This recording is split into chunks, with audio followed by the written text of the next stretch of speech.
Hey, howdy, everybody. Good evening. Happy Monday. Welcome back. Been a hot minute. Unintended. Well, kind of intended. But certainly been a moment. Also, my mic is extremely hot tonight. I do apologize. Should be, okay. These should be back in normal levels. Good evening. How's everybody doing tonight? Hope you all had a nice, enjoyable weekend. I was very busy working on one thing. As mentioned last time, been working on a side project here that I am happy to say, as of truly like 20 minutes ago, is done. My part was actually done like Saturday, but some changes had to be made that required one more pass from me to actually get everything fully finalized. But yeah, an exciting thing is happening, and it has actually I'm finally on the other side of it. I'm on the other side of the work part of it, at least my work part of it. Now the rest of it's whatever. Now we just wait for the thing to actually happen. I know this is all very vague, but rest assured that is something that I'm very excited about, and I'm thrilled to be a part of. And I'm sure that there will be like a proper, real announcement about it from the powers that be. Probably, I have to imagine pretty soon.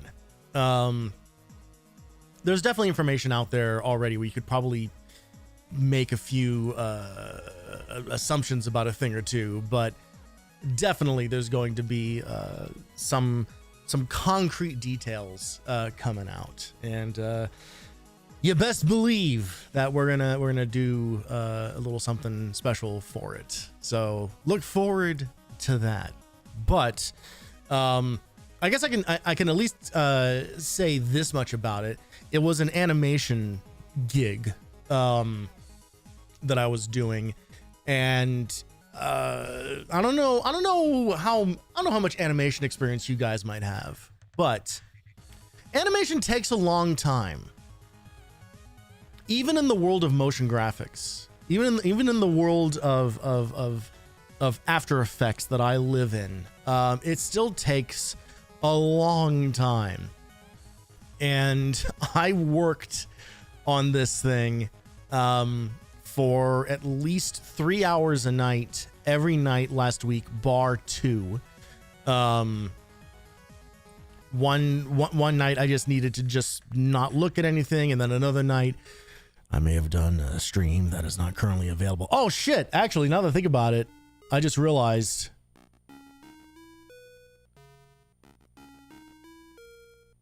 so I did a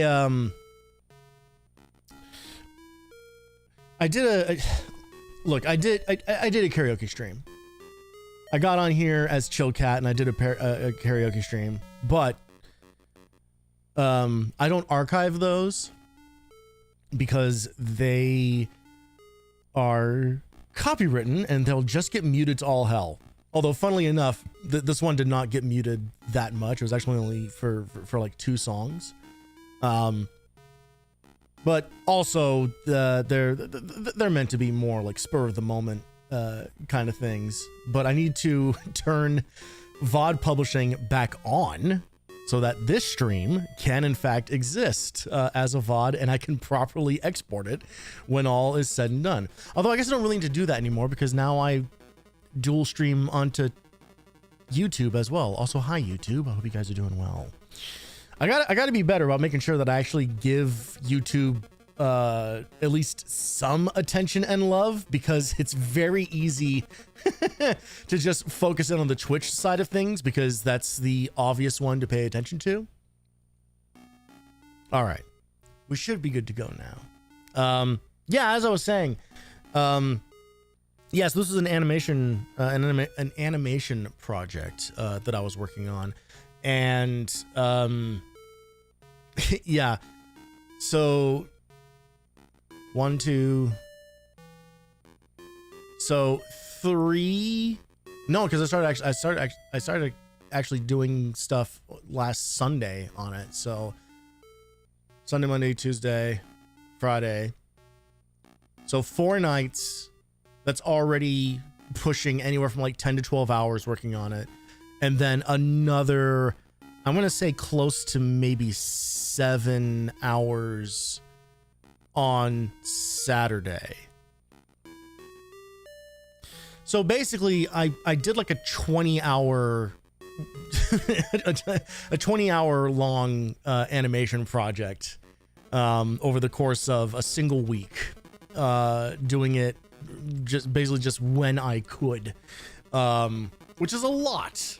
It's a lot. And what's funny is that it's not even, I don't even, at least by my standards, it's not that complicated of a thing. It's not that complicated of a project, but it still takes a long time. And especially when there are a couple of things that I attempted in this animation that I've not tried before.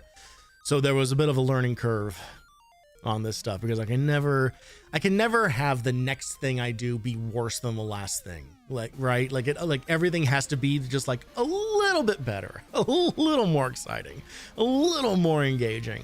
And that's very much the case on this one. But yeah, again, in due time, you will be able to find out all about that.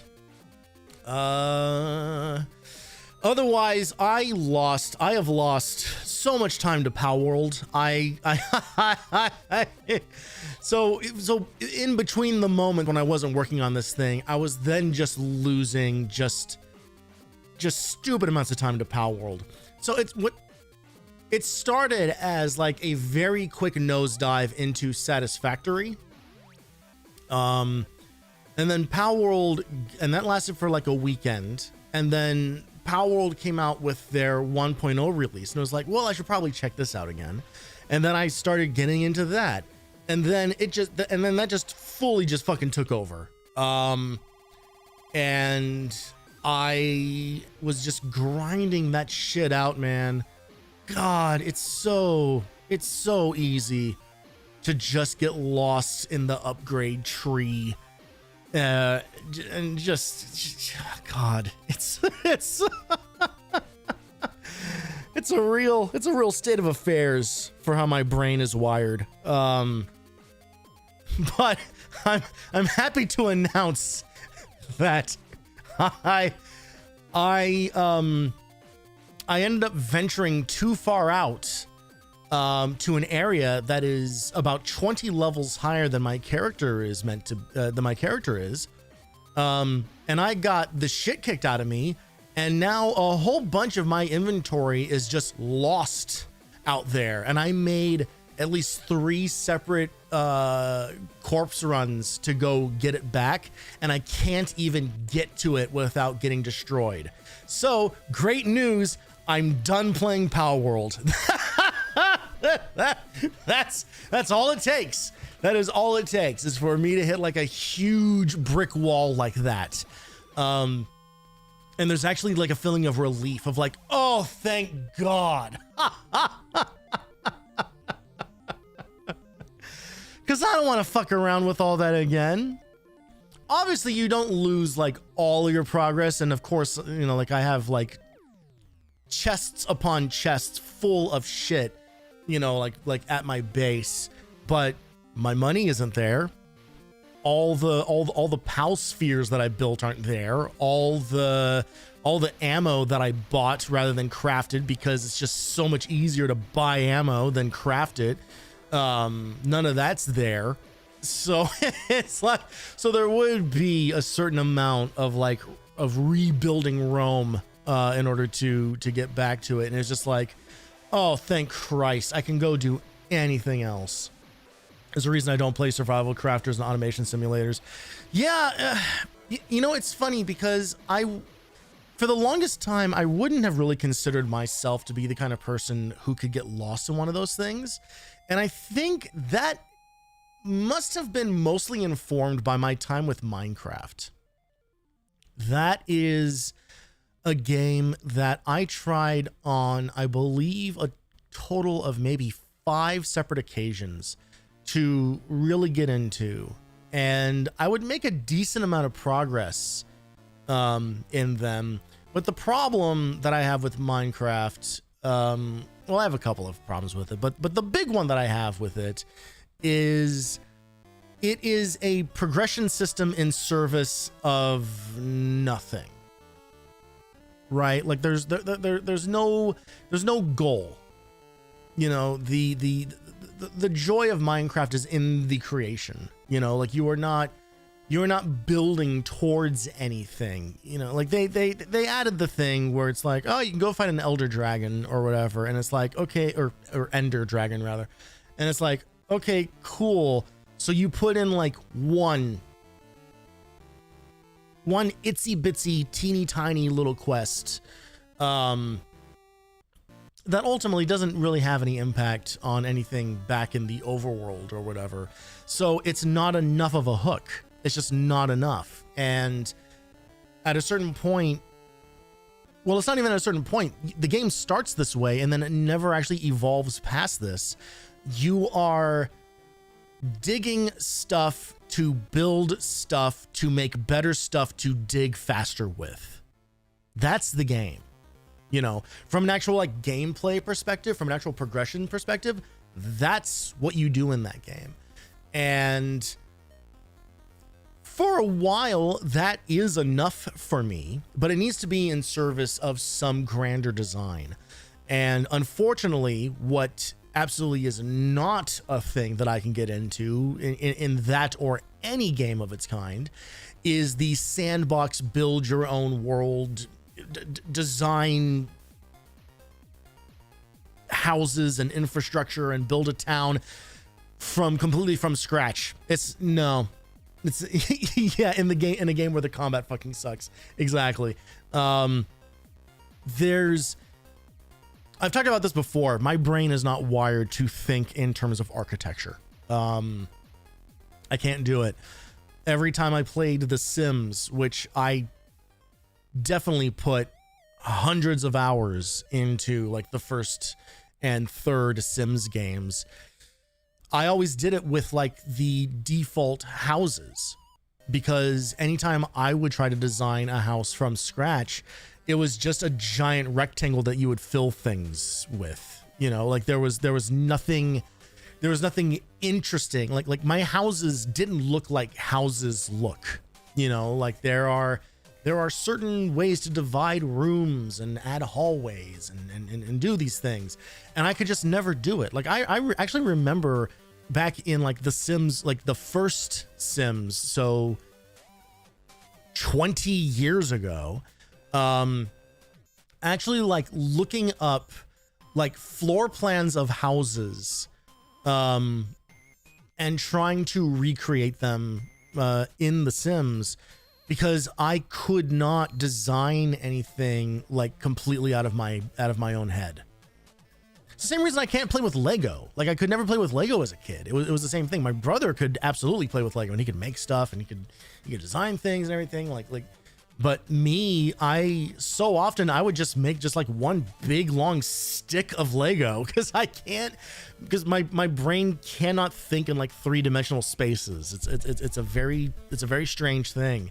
You know, where my brain excels is in seeing a static image of something, or seeing something that already has a layout applied to it, and then basically like knowing how to animate that in an interesting way, like knowing how to add motion to something that already exists in a way to help bring it more to life.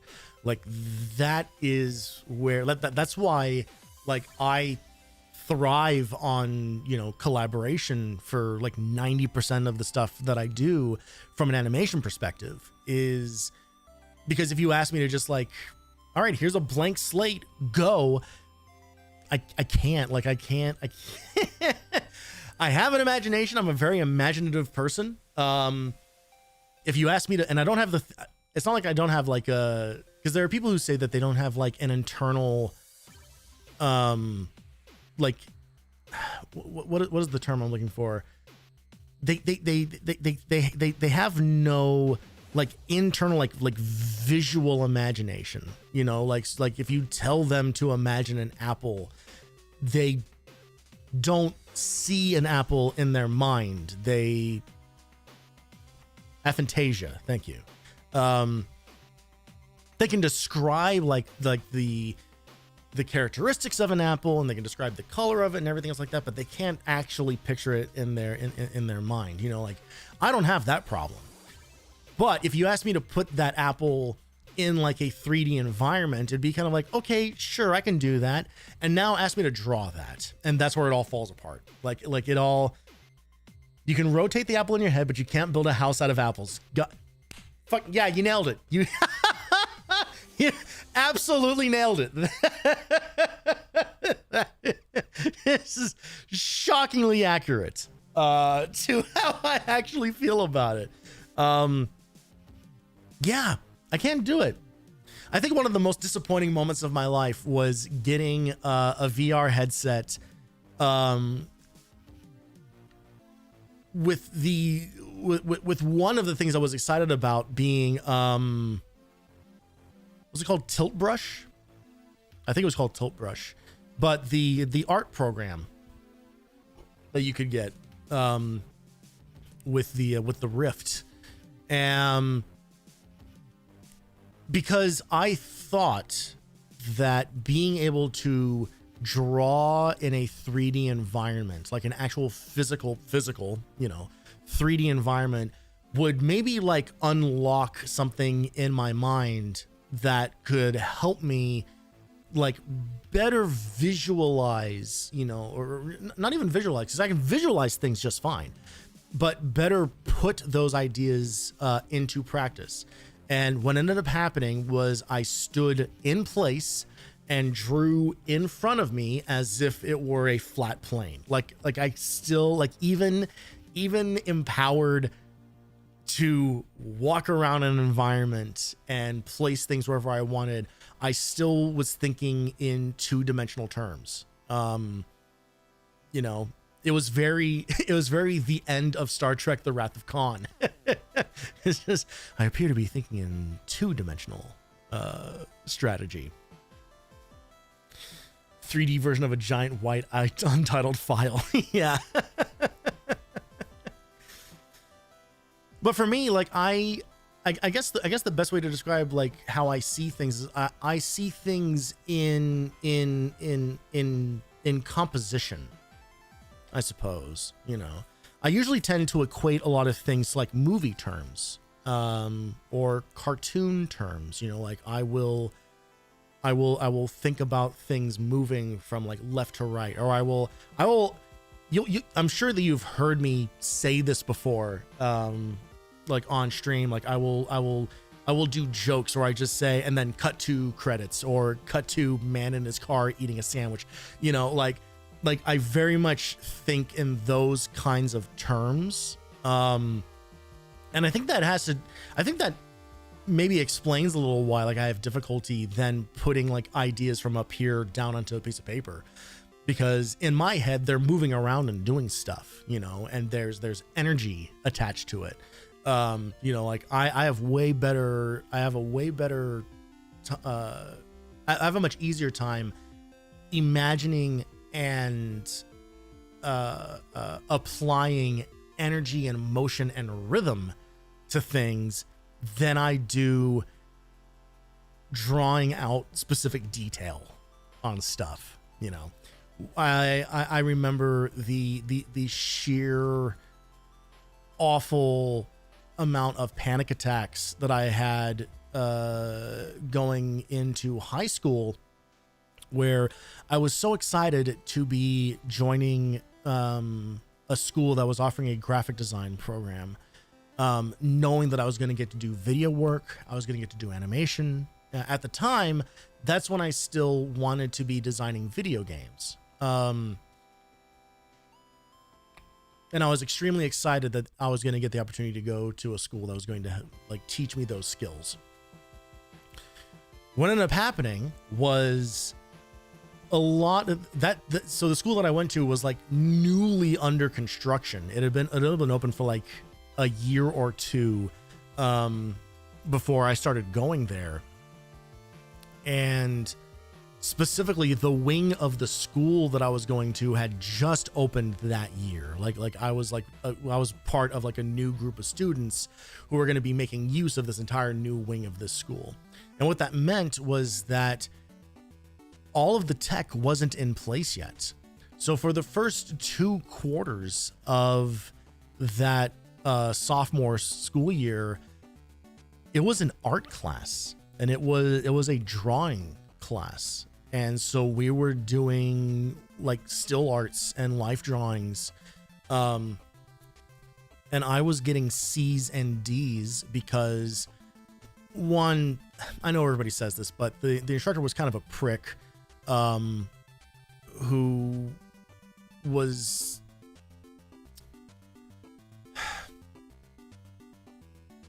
it's always so hard to articulate like this feeling of, I walked into a classroom of other students, and it was there was like 12 of us. It was a small class. And of the 12 students in that room, 11 of them already had really strong artistic abilities when it came to pencil and paper, and shadowing and rendering, and all of this stuff. And I had none of that. I had none of that training. I had not had the benefit of going to like a middle school or anything that would have offered me the ability to like practice those things. Like I was in fucking Boy Scouts, like I was learning first aid and knot tying. Like I was not at all like sitting down and learning how to draw stuff.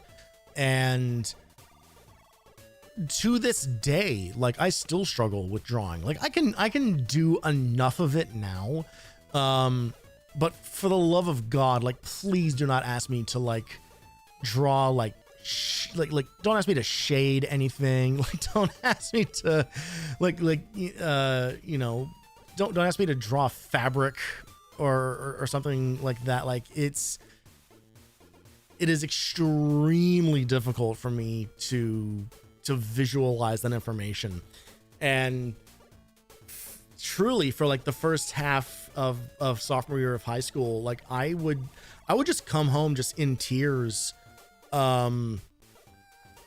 just convinced that it was like, I'm at the wrong school, I'm doing the wrong thing, I don't belong in this program. Like everyone else knows how to do art, and when I turn my papers and then when I turn my drawings in, the teacher literally, and this is not a lie, literally laughs at me. And it was really, really awful. And then we got computers and we start learning Photoshop and we start learning video editing. And all of a sudden I am back to being a straight A student. Like it like everything like clicked back in, because then we started doing stuff like photo restoration, and we started doing like music video editing and everything. And now we're getting into the stuff where like my brain is firing on all cylinders, and like these are the areas where I'm talented, and these are the areas where I already have like existing skills. And the entire balance then shifted at that point, because now out of a class of 12, one of those students knew how to do editing like in time to a music track, and 11 other students needed help with all of their projects. And it was, and it took me a very long time. And then I went through a similar thing in college, where I kind of went through basically the exact same sequence of events, although people were, funnily enough, nicer about my drawing abilities in college than they ever were to me in high school, which I wouldn't have expected. Still critical, you know, like don't get me wrong, but I think the instructors there understood a little bit better that it was like, hey, you know, like you're in the visual effects program, like you know, like there are going to be things that, you know, you're going to be like better suited for. And even if like your shading isn't great, like I can still tell, at least like from like your composition or whatever, like you have a sense of what you are doing. You just need to, you know, like have like the best tool sets in order to do that with. And it was the same thing. Like once we started getting the video editing courses there, and then After Effects courses, then I was taken off, you know, like it was just kind of like, fucking, let's rock and roll, you know? So it took me a very, very long time to come to terms with what kind of artist I feel I am. And I will always still wish, and hope that I could be the kind of artist who could kind of do it all. You know, like I would love to be able to sit down and like draw an original character. You know, I'll sit down and just draw an existing character. I wish, you know, that I could do it. And I know that just like any other skill, like it is a question of practice, and it is a question of patience.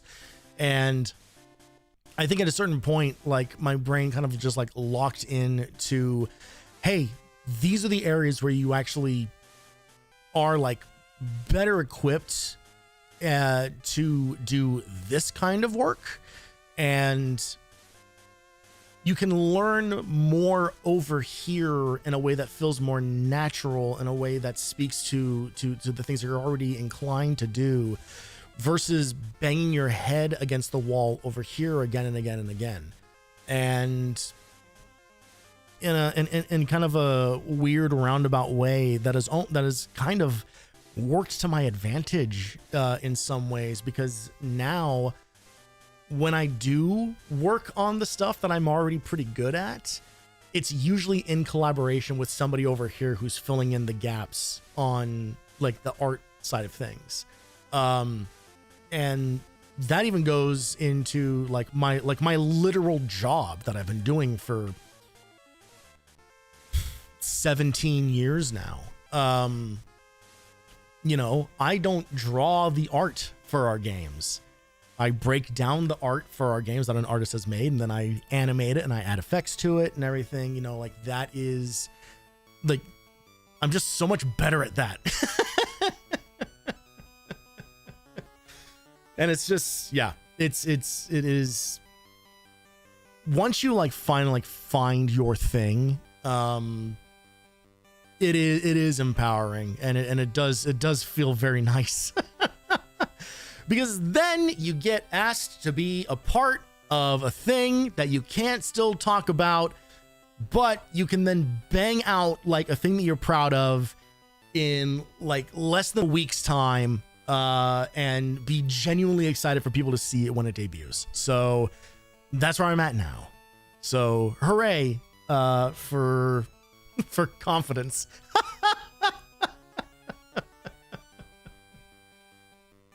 Anyway, that's what I've been up to. Just yammering on about myself. God, I started flowing there for a second.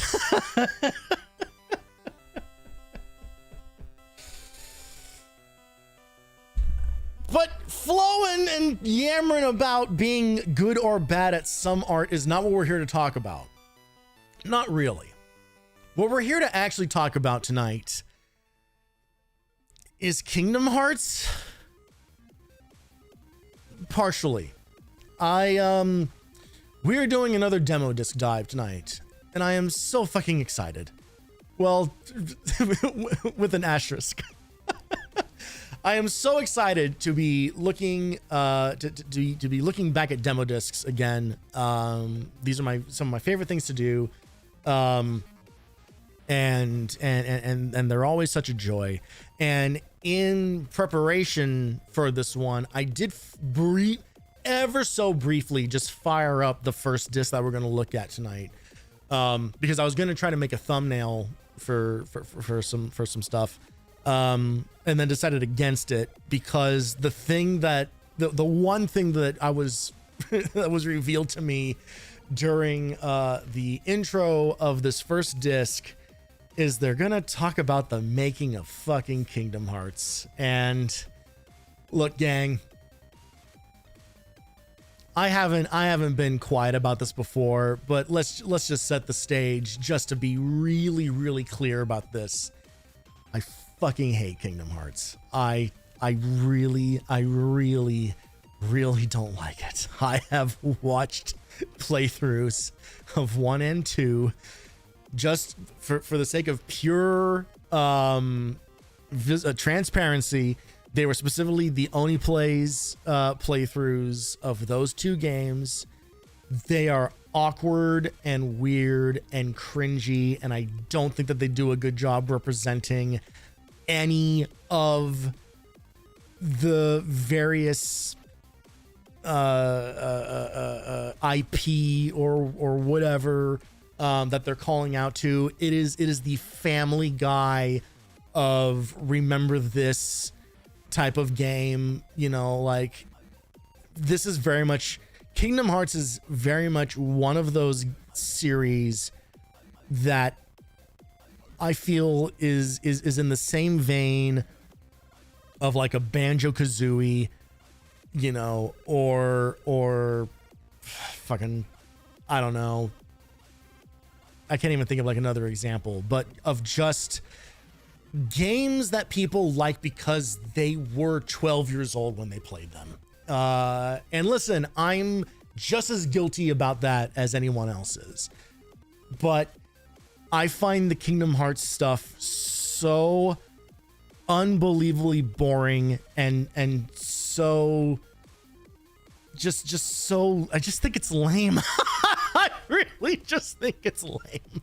I don't understand the appeal. And I say that as somebody who loves me some Disney stuff, you know, like I love so many of those classic movies and cartoons. I still get genuine joy out of going to Disneyland. You know, like there's Space Mountain is one of my like top 10 things on planet Earth. You know, like there are plenty of things like to love about all the related stuff here. But I remember borrowing a copy of Kingdom Hearts from a friend who told me how amazing and incredible it was, and I played it for like all of 30 minutes, and it was kind of like, dude, this fucking sucks. This is I just can't bring myself to love it. I can't even bring myself to like it. I can barely endure it. Amusement park with lore. Yeah. NSYNC boy voicing Sephiroth as the super boss though. Don't care. I truly don't care. Also, the music fucking bangs. I don't agree.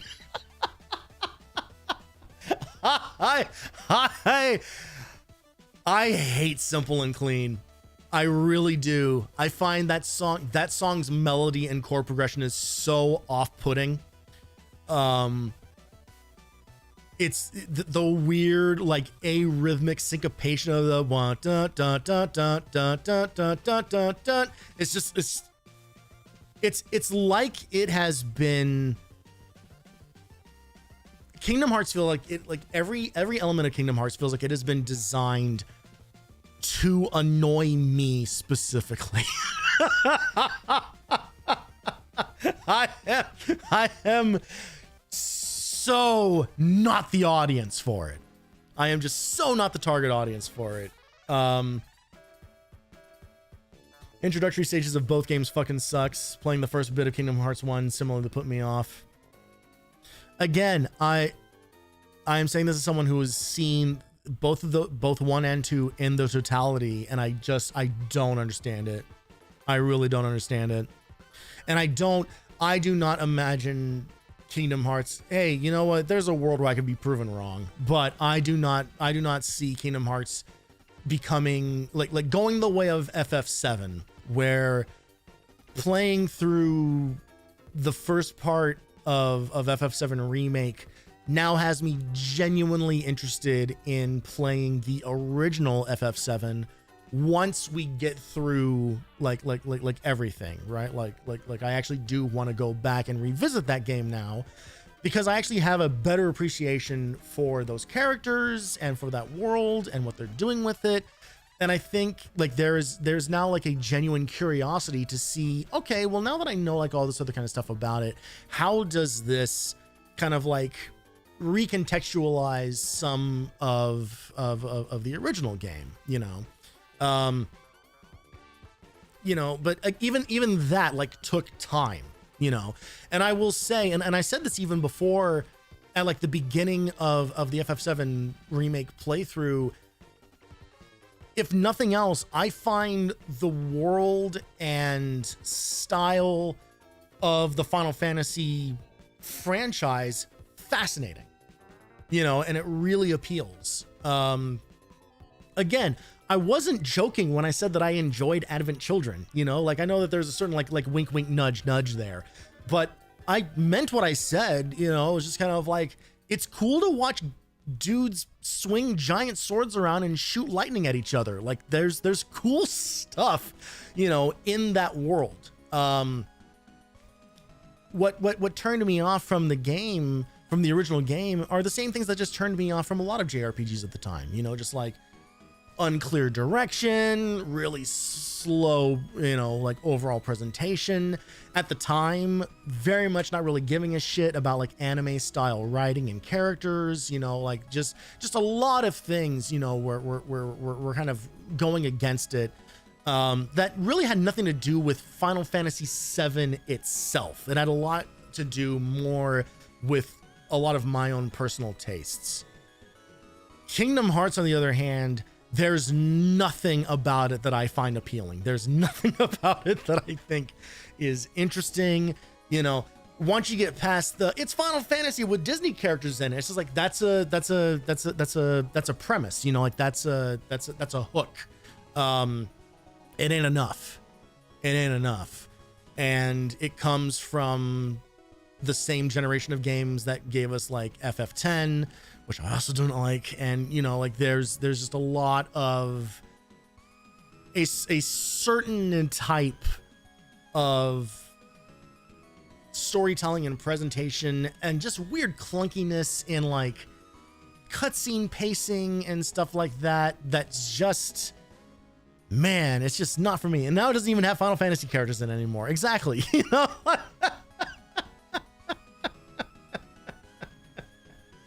Also, they renamed my favorite boy for no reason. So fuck it.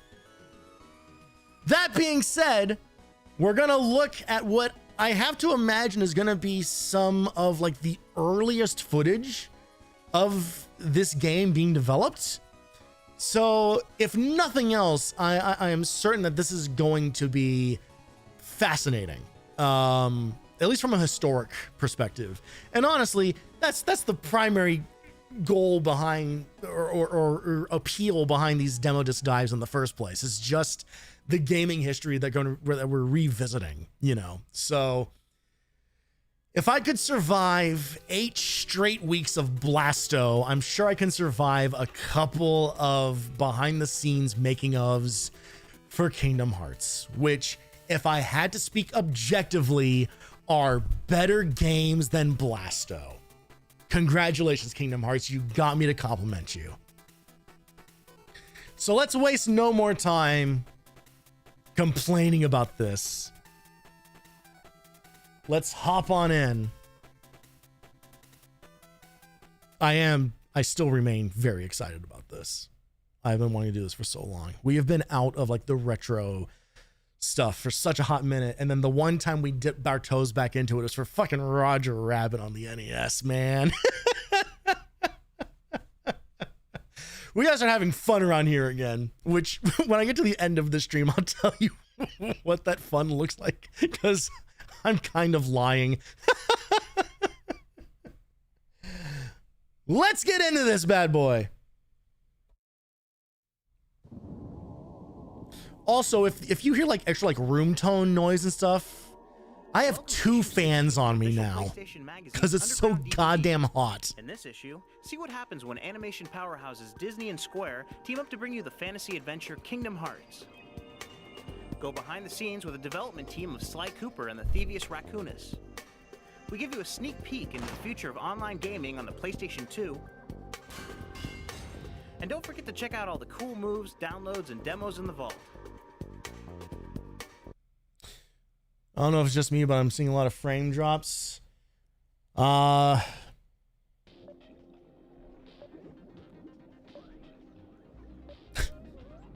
to self, edit all this bullshit out of the VOD.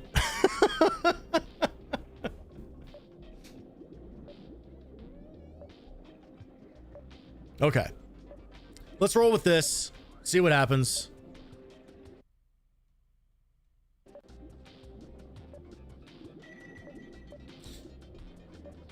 I'm not here for the games, more for the broadcaster. Oh, you're too sweet. YouTube, sacrifice yourself. It's too convenient, goddammit. I enjoy not having to do so much work. All right. All right, so we have that thing again where because we have changed the resolution, we get like these weird seams on things. So I'm actually going to make this game look worse.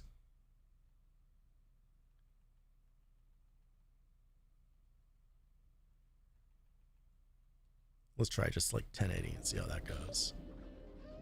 No, it didn't seem to change much. That's fine. Seems the new OBS is kind of wonky with resources. Haven't updated and don't plan to. Well, so I haven't updated. So I'm still on 3202.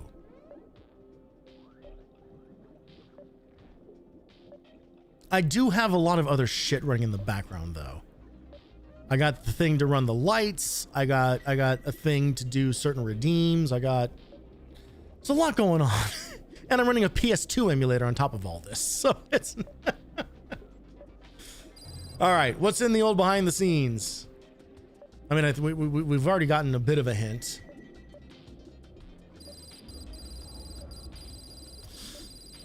Kingdom Hearts Part 1, so don't worry, we're going to see plenty more of this later.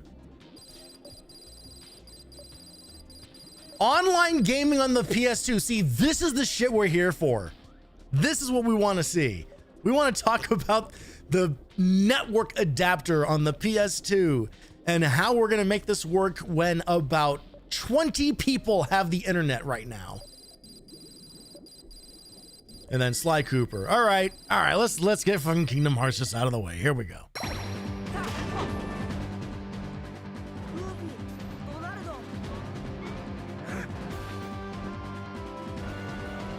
Well, early enough footage that it's all Japanese only. Playing games, you think of Square, and when you think of animated films, you think of Disney.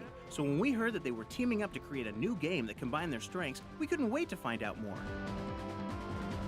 This started out through an elevator ride. So Square's offices are in the same building as our offices in Tokyo. This is one of these, literal elevator pitch. That story has been circulating around, but that's not quite what happened. Disney initiated it. The offer came to our producer first. When Sakaguchi-san and all the strengths of Disney writing and Final Fantasy writing. I happened to run into them and heard about it, so I told them that I might have some good ideas.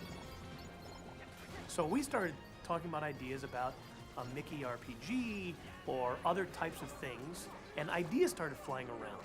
So when we finally got to an idea that we all agreed with, we said, hey, this is great, let's go.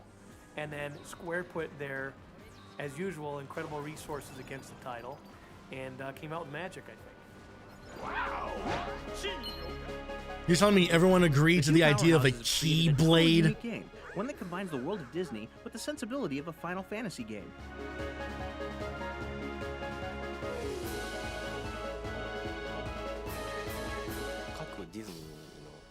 Disney movies each have their own unique worlds, such as Aladdin, The Little Mermaid, Tarzan, and so on. The world of Kingdom Hearts combines those Disney worlds together into one world, as well as some new worlds. Ensuring that we don't really respect the style of any of them. If I would express it in one word, it is about heart. The main character Sora travels around the Disney World and discovers its true meaning. Yeah, and we have, so everyone, yeah, so it's all about heart. And that's why we have characters that don't have hearts, that are called like shadow people. And then the thing that, the monsters they make, those are called heartless. Not the people who don't have hearts. They're not called heartless. No, the heartless are actually the monsters you fight. And then the other guys are called Axel. Kingdom Hearts is about a character named Sora who lives on a little island and is always aspiring to go out and be an adventurer and see the world and do all kinds of wonderful things. And he does this with two friends of his, Riku and Kairi, and they sit around, they talk about how great it would be to adventure out. Kairi knew that she'd catch you snoozing down here. So they plan an adventure to see the world using a small raft. Each character has their own thoughts and goals about the adventure. But the day of embarkation, a storm hits the island. Not a natural Nobody's, storm, but thank a you. mystical one. Just read an article about Bob Iger lamenting. He didn't really know why he greenlit this during the time as he had no faith in the pitch.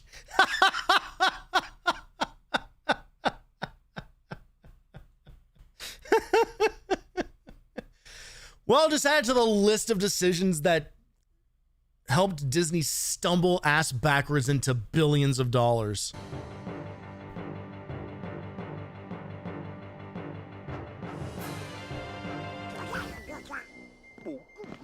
And that's when he becomes involved with Donald and Goofy, who are Watashi in the wa Disney goof. universe, both the magician and the court guard.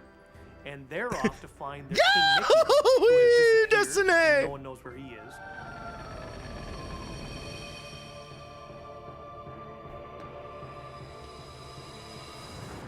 Along the way, Sora ventures through 10 different worlds and meets over 100 I Disney need to characters. hear He Donald also Duck. encounters the Heartless, a new enemy created by Square.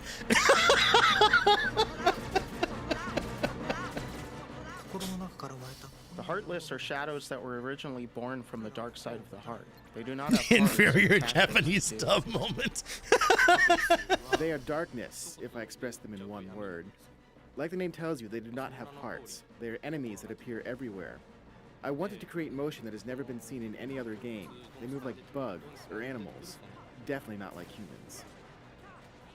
And they have a world that is being sucked dry of resources. So they get smart. Hey, they try yo. to suck the resources, the magic and the happiness and the goodness from the Disney worlds.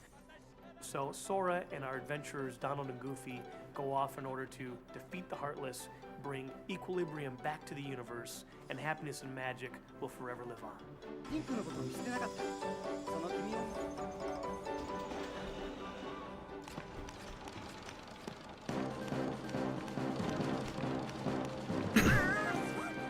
The differences between Disney-style animation and the Japanese style that Square is famous for presented the game's designers with a major challenge. Prior to actually getting into the production process, I had told Disney that I would not intentionally alter any of the new Square character designs, just for them to fit into the world of Disney. I did not think it was necessary.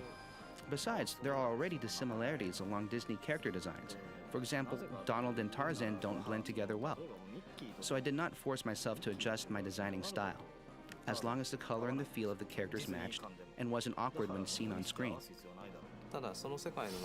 However, the three main characters, Sora, Donald, and Goofy, travel through all of these worlds. So we tried to maintain some consistency so they would blend well together while sustaining their visual independence. I was unsure about the Nightmare Before Christmas world and the Winnie the Pooh world in the beginning stages of production.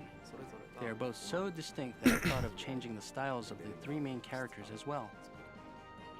With This- that issue sorted out, this is the a- designers then turned their imagination. This is a surprising amount of footage for this. Like they're clearly like super far in development on this, which is funny because we've been going through these discs in order. So it's not like we're being suddenly like, oh, now we're just dropping into Kingdom Hearts. You know, like we haven't heard about this game on any of these discs prior to this. So I'm a little surprised at like how much of this game seems done, that they're showing off. Is this post-release? I don't think it can. No, because they wouldn't have shown Japanese footage of the game, if that was the case. Did this game have like a huge gap between the US and Japanese releases?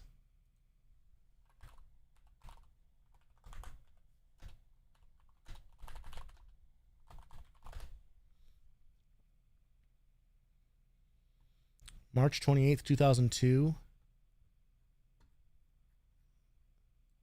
Is that... Actually, it did. It came out in March in Japan, but it didn't hit the US until September.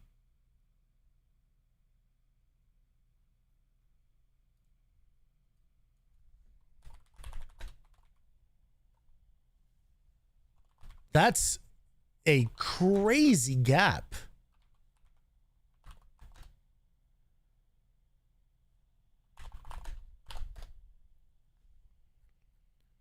PS2, this is issue 60. This came out in September 2002. This issue came out the month that this game was coming out. So yeah, so they just didn't cover this game at all. You know what? I shouldn't be surprised because this is still very much of the time when, yeah, not only was this normal for Square, but this was also normal for like games coverage in the States, was how little they gave a shit about what was going on in Japan ever. Like fucking ever. There is a really, really awful clip from G4 TV, I think it's from like 2006. Like it's Bob Iger didn't believe it either.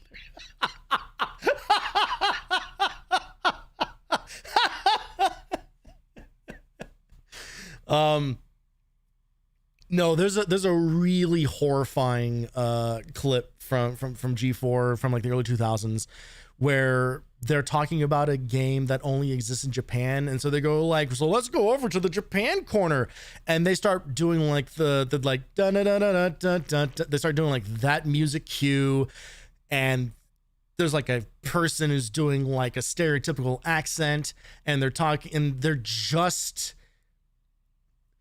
it's rough. It's fucking rough. And it's like rough, like even for like kind I don't even know that it passes the it was a different time threshold.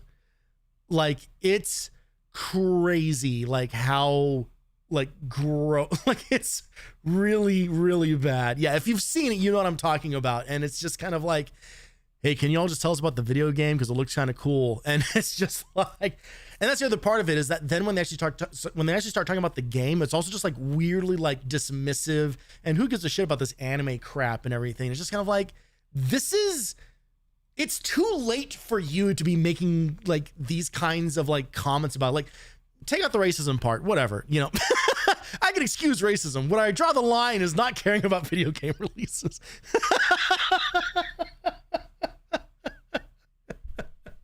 Yeah, it's a bad time. It is a bad time. To the Disney characters, where they were allowed to do something that's practically unheard of, embellish their appearance for the game.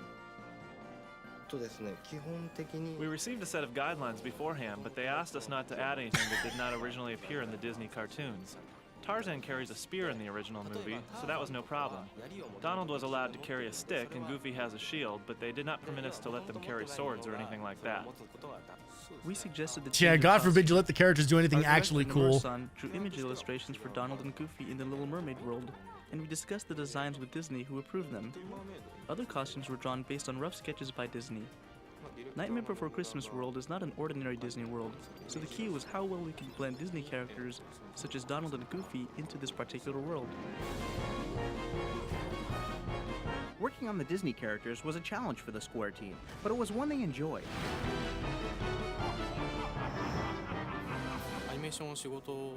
We animators consider Disney an inventor of film animation. Disney is the original animation company and is always in everyone's mind. I'm proud of myself for accomplishing the job and also being part of a Disney project. I wouldn't say Disney invented animation. That's not entirely true. Like, don't get me wrong. They are masters of their craft. Part of the deal of being with the Walt Disney Company. At least at the time, they absolutely were. But also, like, historically, that's just not right. Talks. We connected them with some of the animators from the Walt Disney Company from feature animation and told them a little bit about what the motivation was. For the Yeah, it's just... Dude, Disney's not gonna fuck you, man. The basics of how a Disney film is made. After that, I watched tons of videos since each. Well, they are gonna fuck you, just not in the cool way that you're thinking. I studied the characteristics of each character and then delivered them into the game. And I think that's really displayed beautifully in how well they animated the characters in 3D. They move just like they're 2D animated in a lot of ways. And talks I think really paid off. But they don't though, and like that's one of my big problems with it. With the Kingdom Hearts team, we couldn't help but wonder what Walt would think of Square and Disney's latest creation. I would only hope that Walt and everyone else that were involved in the Walt Disney Company for all those years and created such a wonderful legacy would be proud and really excited about how innovatively this product will go out there and how creatively it pushed the limits. Walt Disney would have no idea what the fuck he was looking at if you showed this to him. As we take a closer look at the gameplay of Kingdom Hearts. Walt Disney would be wondering why all these people aren't back home in the city he built for them to live and work in. Yeah, it's a lot of the game. But I guess when the whole game exists, it's just with this coming out in 2002, with this disc releasing in 2002, they probably filmed this stuff. I'm going to assume probably maybe as early as, let's say, June. I'm sure they had a faster production schedule on these than that, but it's entirely possible that it could have been several months in advance. At least when they did like the initial like interviews and everything. I guess I have a hard time believing that there just wasn't footage of the English dub of that game this close to release. Square is zero chill with spoilers, yeah.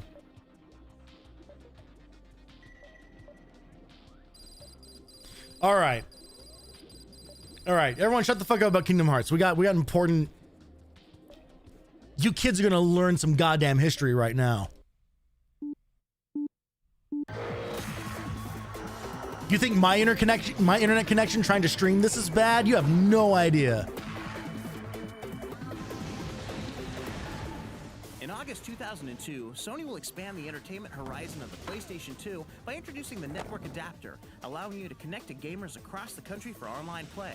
And if you're anything like us, you want to know all about it. So we thought we'd ask the folks at Sony a few questions.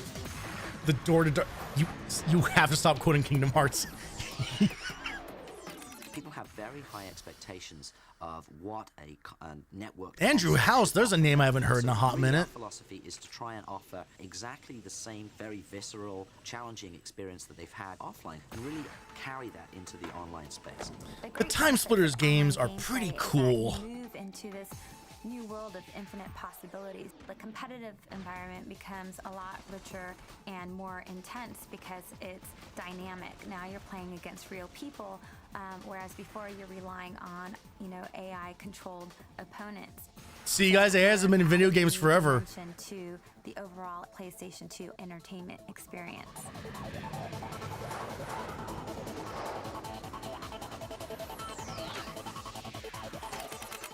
No one has really offered before a one-stop solution for people to have internet connectivity in their games with a single device. The network adapter consists of both an analog connection as well as an Ethernet connection. So right out of the box, if you have an existing ISP that is narrowband, the phone cable, you can take that, use your account, and be able to play the games online. If you already plug your PS2 right into the wall, baby. Later you decide to upgrade to a broadband connection, you can do that as well. At launch, we want to offer a play for... Imagine playing SOCOM on dial-up internet. Imagine playing any game on dial-up internet. Free model, so all of our consumers can enjoy content for free besides the cost of the I mean, Sega did, Sega kind of did do it first. The network adapters also includes a coupon for a free copy of Twisted Metal Black Online. And we want to be able to have that flexibility. What an amazing editing choice. Play their games without having to register for a Sony account. God. Consume with the maximum amount of It's so stupid how cool everyone thinks Twisted Metal is. They're just some clunky vehicular combat games. They're not. They're not. Online game. All they need is So the stupid. game itself. Once you connect to the internet using your PlayStation 2, you will go to a lobby that's individual to that particular game. If you take Frequency, for example, you would enter the Earthlink Frequency promo. lobby and you can see who's online. Well, what's and going on who's in playing. Golden Boy's Lounge here? Join a game or host your own game.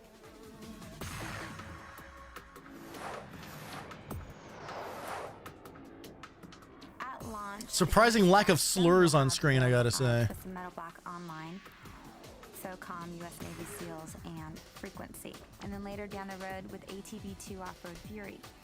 We've received great third-party support, including Sierra's Tribes Aerial Assault, a first-person shooter from IDOS called Time Splitters, the famed franchise from Activision, Tony Hawk Pro Skater 4, and we're especially pleased that we have the I didn't realize online that console Tony Hawk exclusive 4 Madden had NFL online 2003. features on it. Check the demo out on the startup disc or see the full retail version close to the launch of the network adapter.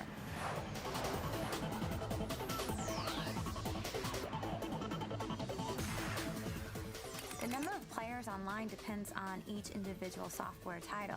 So, for example, in SOCOM, you Yeah, have the up Time to Splitter 16 games are people really neat. playing online. They're a lot of fun. In one game. In Twisted Metal Black Online, you can have 8 players in a broadband game or 2 players in a dial-up game. They got some goofy riding in them too.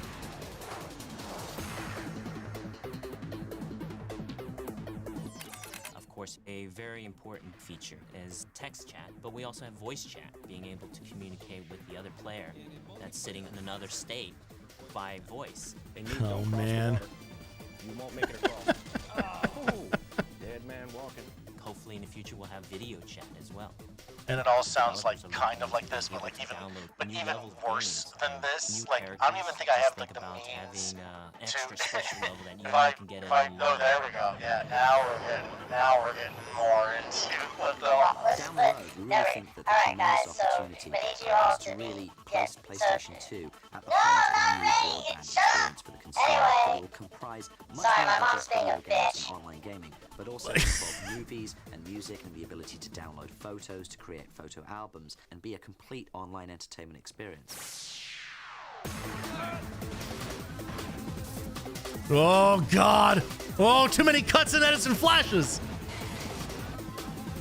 This is the Twisted Metal Black of network adaptability sizzle wheels.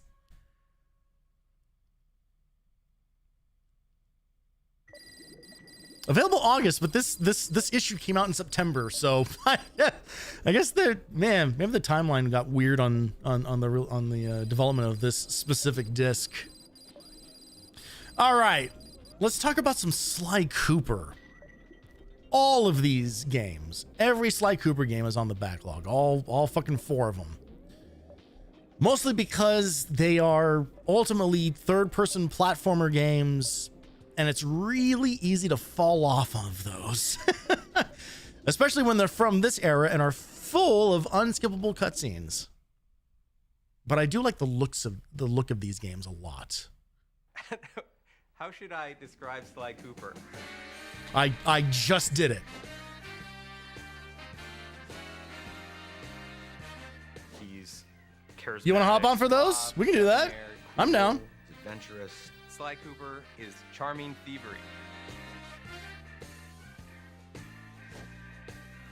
Some pretty good shadow rendering on these text inserts here. The idea that we wanted to for do 2002. An action game where the primary character was a thief. We very early on wanted to make a game that looked and felt like a cartoon, but was one step. Always wanted to play, but not the gameplay part. Yeah. No, I get that. Game initially, the first thing that draws you in is the beautiful art style and Honestly, it would work out great considering how much of that game is spent talking to little weird cartoon animals in little boxes on the screen. So truly you'd fit right in. Honestly, we should get like a bunch of other people to also come in and just oh man, if we could figure out a way to like get people to like jump in and appear. Ideas are forming. lush, very, very lush look of the environments. But when you actually play the game, the gameplay itself is lush as well. It's not about just how the game looks, it's about how the game plays and how the player experiences it. And it's all about having fun. When we designed the game, we made it so that I love this room that they have rented out for this video shoot. to beat the game, you're gonna have to learn how to do a lot of Open mic night at Sly Cooper. The designers, I think, have done a wonderful job kinda. of giving players the experience of sneaking and being a thief, and at the same time making the designs accessible to people so that you don't need to be a super gamer in order to play it, although there are tons of things that are in the game for those people. The genre is such that you have to really excel in every single phase of the game. You can't just have great art, you can't just have great code, you can't just have great characters, you gotta have it all. Sly is cool, he's collected, he's adventurous. Sly is Sly. It is not a misnomer.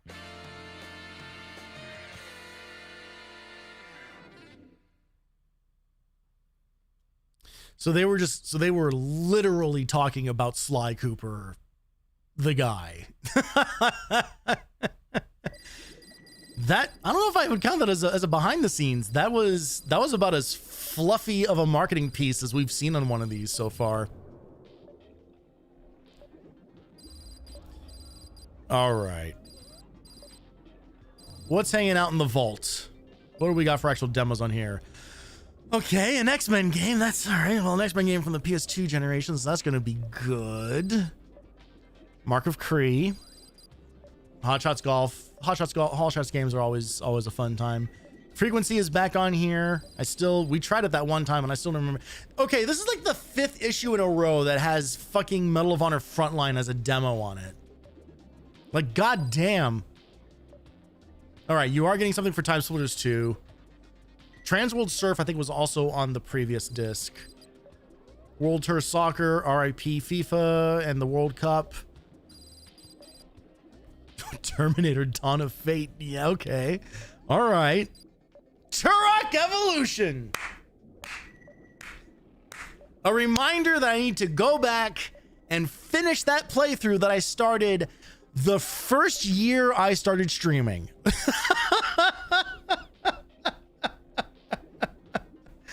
I started playing this game and Guardians Crusade at the same time, and I didn't finish either of those fucking games. I need to get back to it.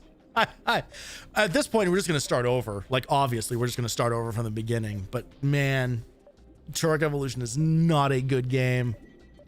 I honestly don't think that any of the Turoks are very good, but Turok Evolution is not a good game. Need for Speed Hot Pursuit 2. I never really played any of like the early Need for Speed games. I don't think I didn't touch a Need for Speed game until Most Wanted on the 360, which is amazing. Like that's that's one of like the all-timers. But I've only ever like done like little touches, little tastes of the PS1 and PS2 era Need for Speed games. All right, the Disney Stitch game, the Stitch spin-off game. Oh, and there's actually stuff on here for Sly Cooper. Interesting. All right. Well, if you take it the repeats, there's actually a fair amount of demos on here. Rage Wars was fun, but it's only the multiplayer. Oh boy. Well, let's look at maybe one or two of these. Let's look at this demo for this fucking X-Men game that I don't even think I've heard of. Oh, good. I have to hold one of the buttons down if I want 8-way movement. Oh, I guess if I'm not using the control stick, that's how. Okay. Power transfer. Up is jump, so this is going to be bad. Is this a fighting game? Is this like the next... Is this like the evolution from fucking Mutant Academy? Boy, this screen looks a whole lot like a fighting game. Mutant Academy 1 and 2. Bad games. Not good games. I played both of them on the PS1. I borrowed them from a friend. They are clunky as hell. I have to imagine these are from the same developers.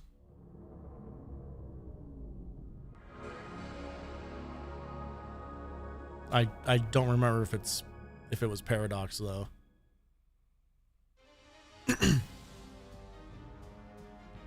Oh boy. Look at this Beast Wars looking animation.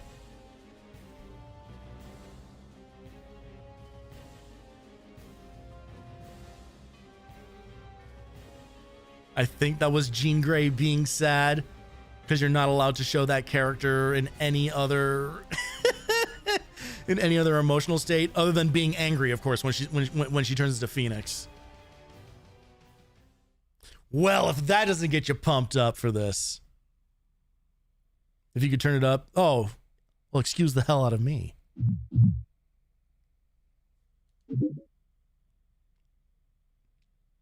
Oh, it was Rogue, wasn't it? Oh, yeah, the white streak. I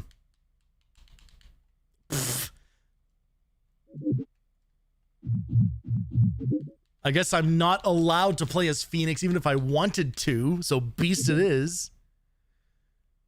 Okay, here are all the controls in the game. Back and X, score a circle, circle, back, square, back, triangle.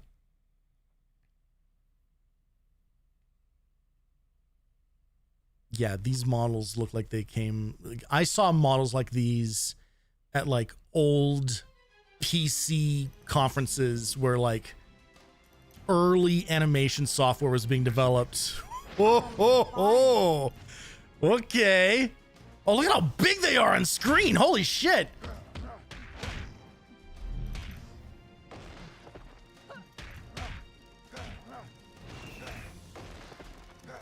All right, back, square, back, triangle does... Okay. What was that quarter circle move, I wonder? Quarter circle forward and do it. Oh, there we go. Hey, gang, ask me how this feels.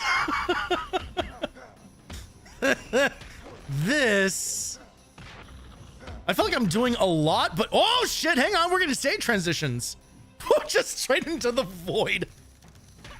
Oh, Phoenix has her fucking health regen in this, just by default. Oh, no, so does Beast, okay. I guess everybody just has health regen in this game.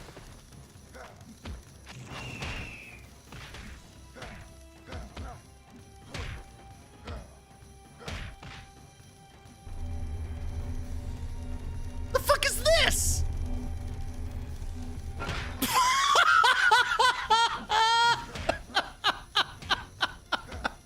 Time over? Feel the burn.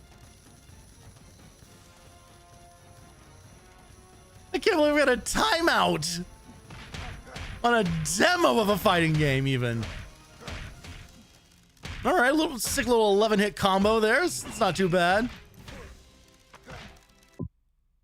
Moves. There we go. Okay. Just show me the super. Like where's like the fucking super crazy move? The Frankensteiner. Fury Flurry. Hang on.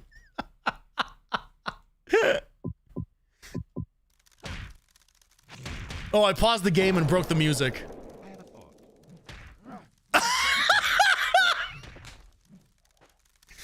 Yeah, good thinking there, Beast. God damn. All right, what was that? What was the fascinating move? All right, Frankensteiner.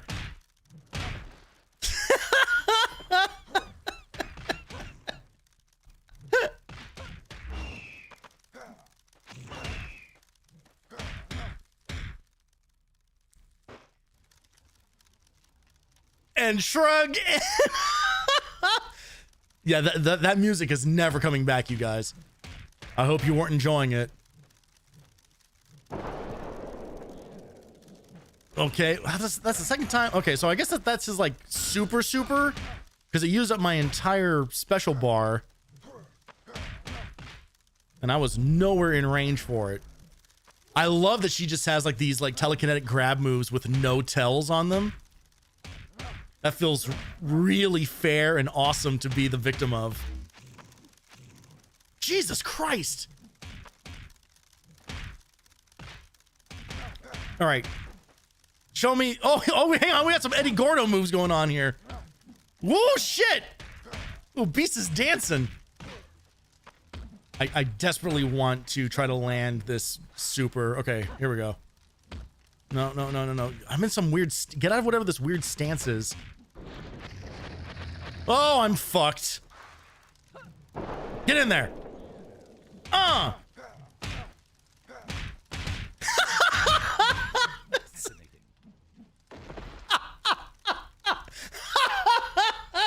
All right, I take it back. This game's great. Everyone go get X-Men The Next Dimension for PS2. Available now.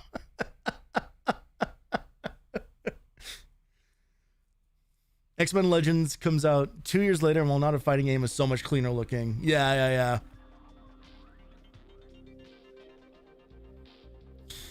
I will of any game to feature the X-Men, I think the ones that I spent the most time on are obviously like the old school like arcade beat 'em up, which is an all-timer, and then Marvel Ultimate Alliance. I played the fuck out of the Ultimate Alliance games. One more than two. I actually never finished two. I think I put Marvel Alliance 2 might actually be on the backlog now that I think about it. But I fucking loved that first game. It's really hard to go back to now. It's really, really primitive. Yeah, Legends is the yeah.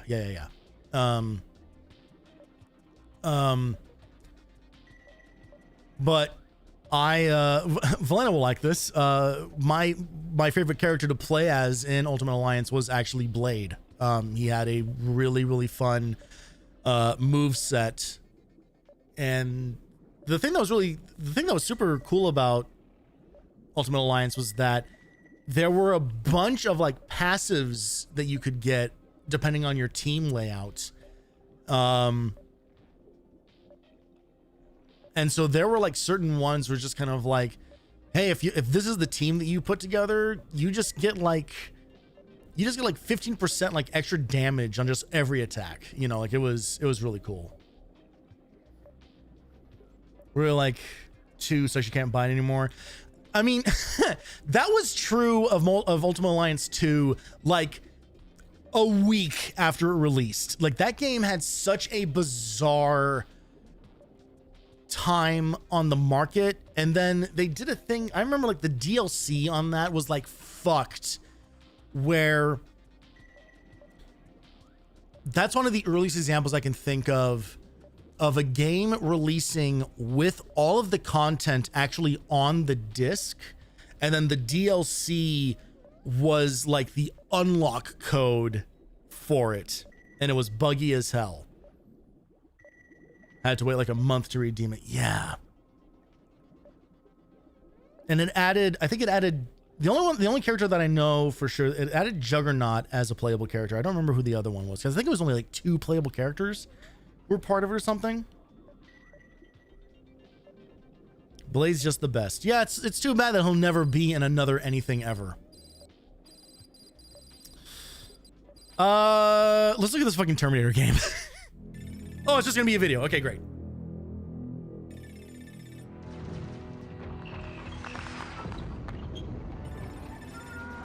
Ooh, look at this.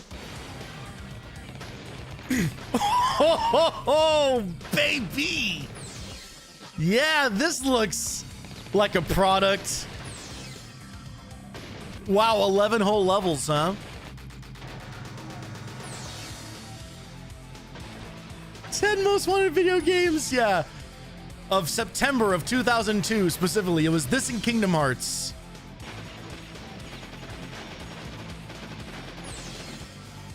This looks rough. Man, this looks rough. Why is it every camera type? There's like third person cam, there's fixed cam, and there's first person in here. The only other game I've ever known to do all three of those options is fucking Second Sight.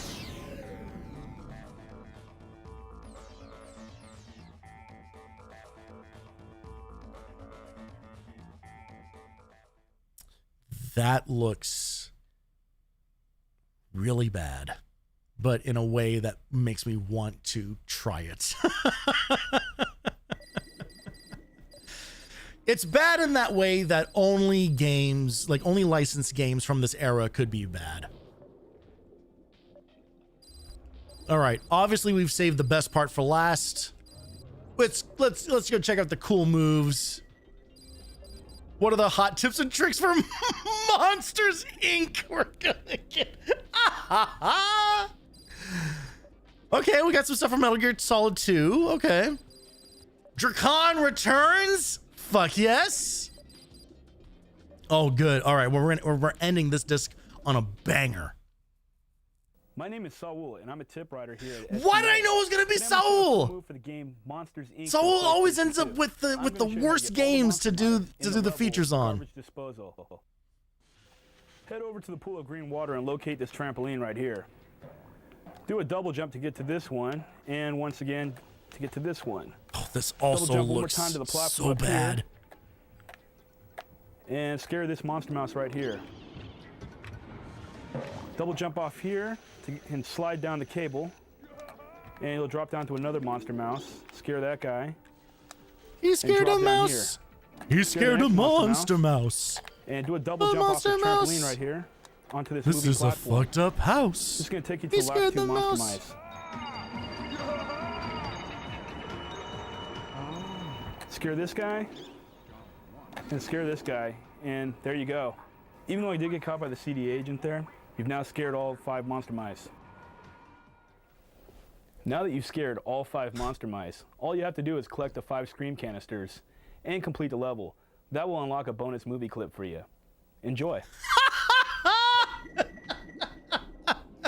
Sentences that can only exist when talking about video games. Speaking of video games, let's look at one of the most video games of all time. My name is Anthony Bellin, and I work for SCEA. Hi, I'm showing Anthony. you a cool move from Metal Gear Solid 2, Sons of Liberty. There's a cute little Easter egg where if you get through the game fast enough, you'll see the Marines in their underwear. When you reach the end of the first level, if you're fast enough moving through the level, you'll get this Easter egg. Snake is going to start off on this raised platform, and you'll need to climb him down these ladders to get you to the floor where the Marines are going to be. You got to be very quiet to get through here quickly. Once you reach the floor, you're going to come across at least 3 guards that you need to take out in each room.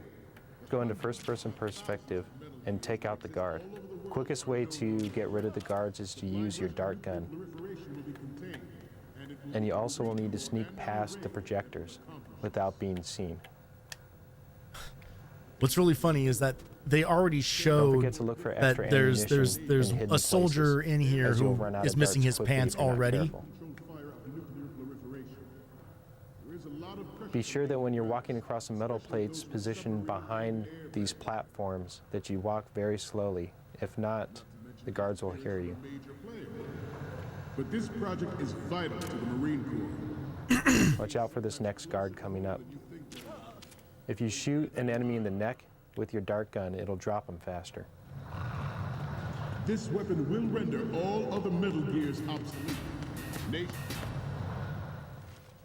Once you're in the second room, you'll need to turn to your right, take out the first guard by the projector, and watch out for the moving guards.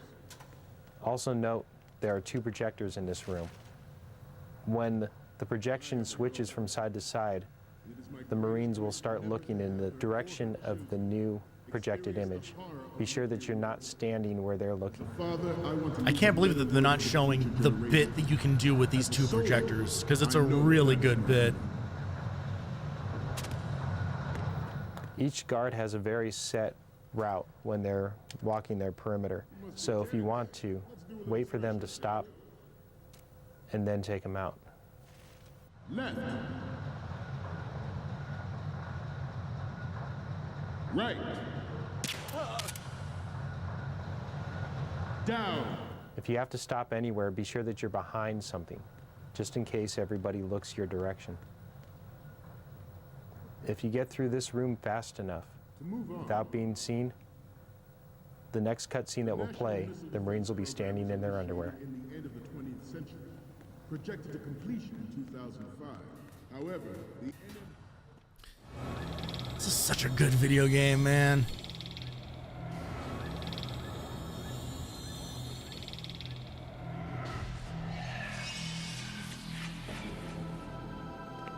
Metal Gear. Well, there you have it. The Marines in their underwear. Metal Gear Yeah. Solid 2 is Way to full go. of different Make us Easter sit eggs through like this 3 one. minutes of all The that faster shit that and then you get show it through the for ship level at the beginning of 2 the game, seconds the of more likely footage. you're going to get this Easter egg. Have fun with Metal Gear Solid 2. I thought it was a great game. Also, I wonder if that's a thing that you can get in like first playthrough, because I'm pretty sure there's a handful of things that only happen on like New Game Pluses. I don't recall.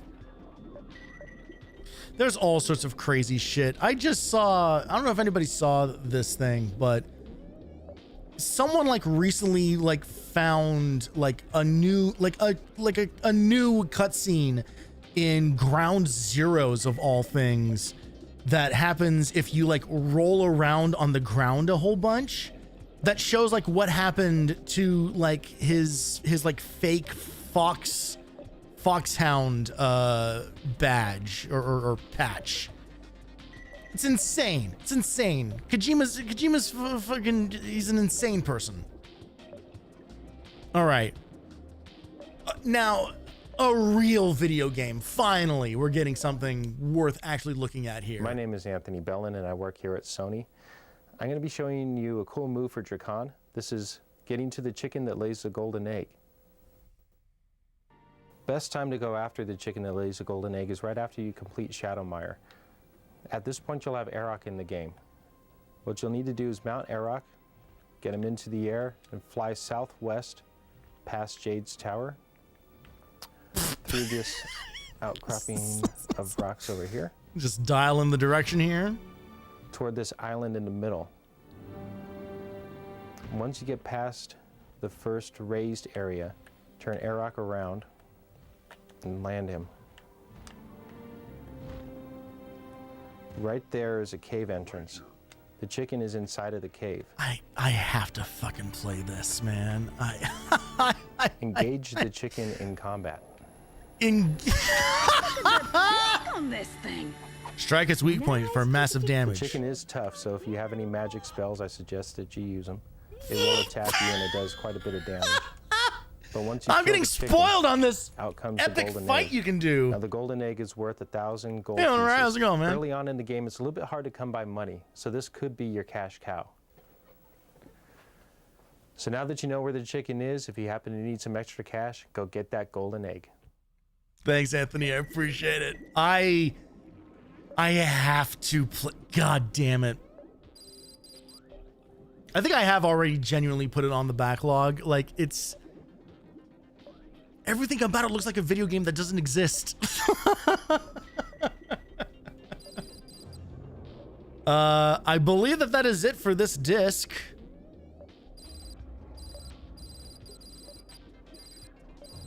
I imagine the bulletins are going to be... Yeah, the bulletins are what they always are. Oh, I think have they removed the cool threads list from this finally. Hey, no one's ordering these fucking hoodies. Maybe we should stop putting... Let's stop taking up disk space. As always, I have no way of knowing if there's anything like hidden on this disc at all. Someone has just uploaded like all of the videos specifically from this disc onto YouTube, which is so strange. No, it absolutely looks like a fake game. Yeah, it looks like the game that you see them playing in the background of an episode of like CSI. Yeah. they just gotta tighten up the graphics on level 3. I'm not seeing anything for like cheats or tricks or whatever on this one, so I think we're good. I'm actually just gonna look at this YouTube video and see do they play anything that we didn't see ourselves. All right, there's all the Kingdom Hearts bullshit. There's Sly Cooper. Nah, they just showed the... Wait a minute. Why is Patton Oswalt back on this disc again?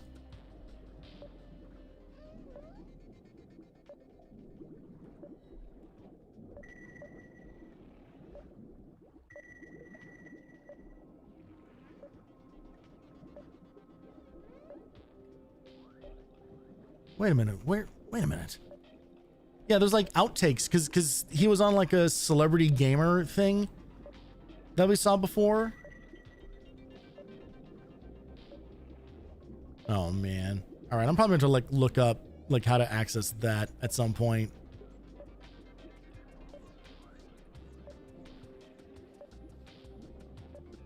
Again, unsurprisingly, like not a lot of great documentation out there in the world for how much not enough documentation for like specific individual issues of these things, especially because a lot of them just tend to focus on the magazine instead of the demo disc. Let's try.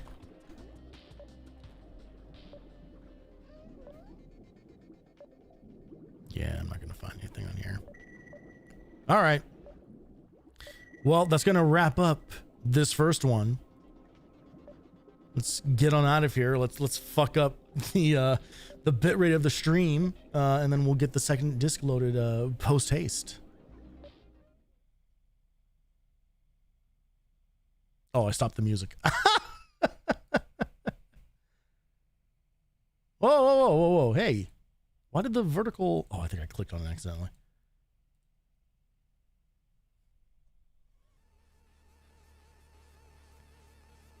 I need to look and see if they have released an update for the vertical layout plugin that I use, because it's good, but it could be better.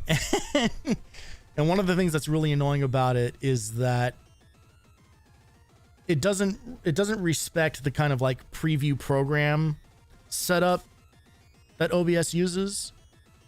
So if you've not used OBS before, basically I can have what you got, the current scene that you guys are seeing right now on one side, and then the other side I can have a preview of the other scene that we're going to cut to in a moment. But I can't do that on the vertical stuff. So if I click on anything on the vertical side of the whole OBS setup, it just switches to that scene. So I can't even like edit stuff or whatever. The other thing is that doesn't respect like the transition type. So the little wipe Tony Blue thing that you guys see, if I wanted to, I could make that like a cross dissolve or like a hard cut or whatever. And I've done that a couple of times. Can't do that on the vertical video. So the vertical video always just plays like the full stinger. And the worst one is that when I fade to black at the end of stream, there is no fade to black equivalent for the vertical video. So it just plays the stinger transition, and then it just shows my dumb face being kind of like clicking on something and then closing OBS. Like so there's always like 3 extra seconds of exclusive footage on the fucking vertical video. And then it expires anyway in like a week after the stream happens. So I will say it is very useful for like grabbing clips and not having to like make it like a new layout for it every single time. But there are things that could be, there are some quality of life things that could be added to this whole thing to make it like just a little bit better. Just a little bit better. All right. Let's not waste a lot of time because it's already getting kind of late here. Let's jump right into the next disc. Moving right on down the line. That was issue 60. Here comes 61. Coming in hot.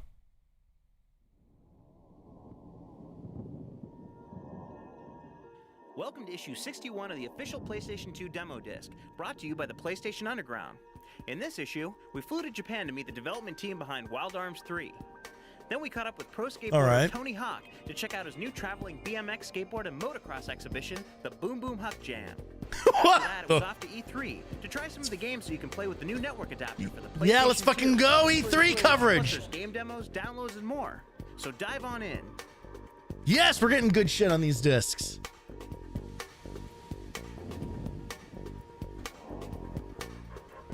Anytime we see any E3 anything, I get so excited.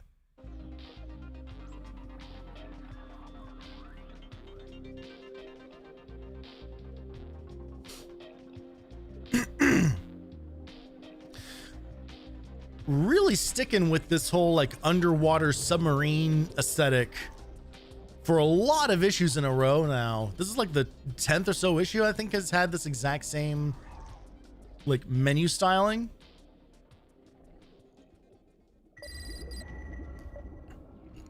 I wonder if and or when they ever adjust this to be something else. Download station, bulletins, cool moves are back, and the vault. All right. There, yeah, so we're not like safely in the zone of they're just like churning these things out. Like they have found the groove. Like there's not a lot of variation from disc to disc. It's just gonna like, yeah, you're gonna get a couple behind the scenes things, you're gonna get some demos, you're gonna get some cool moves. Next issue, let's go. Oh no! No! You lied to me! That was a lie of omission, PlayStation Underground!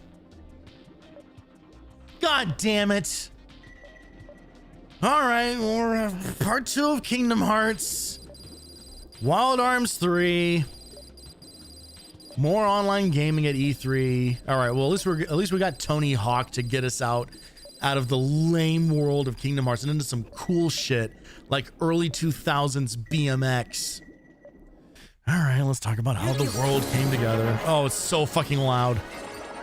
Why is this so much louder than everything else? Oh, the game's in English now. What happens when Final Fantasy-style characters are thrust into the Disney universe? You get a new action RPG game called Kingdom Hearts. Wait. If you saw our story last month, you'll learn how these two heavyweights, Disney and Square, came together to seamlessly blend the two worlds. This month, we're going to dive deeper into the gameplay and explore this immersive new action RPG. I got excited. I thought for a second it was the exact same video. In the beginning of the game, Sora starts his journey from his home, while at the same time Donald and Goofy begin their journey. The three meet in Travis Town and travel to different Disney worlds, including Aladdin, The Little Mermaid, and The Nightmare Before Christmas. Since each of the game's worlds are so different, we figured that everyone involved in the game had a favorite. My favorite is the Nightmare Before Christmas world. It has a more unique look than the others. The rest of the game is made using animation cells, but the Nightmare world is made from actual photographs. We achieved an interesting look with combinations of the 3D game world and real photos.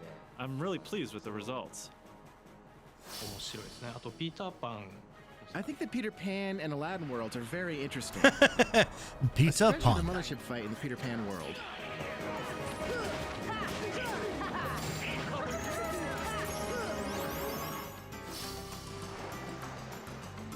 So, Kyrie's home is out there somewhere, right? Could be. My favorite is Destiny Island, because when I designed it, I wanted to get away from work and go to a tropical island. This island looks very relaxing. At the same time, this world contains many keys that help you solve problems later in the game. I love that you spend all of 3 minutes here. I forgot fucking Selfie is in the game. To help God. him make his way through all of these amazing worlds, Sora carries a unique weapon. One of the main items Sora will carry is the Keyblade. It is not only a weapon to defeat enemies, but it has a symbolic purpose of locking the door to each world. Yeah, but he never actually uses it as like a key. Like he always like shoots beams out of it. So it makes no fucking sense from a design. I gotta stop being mean to this children's game.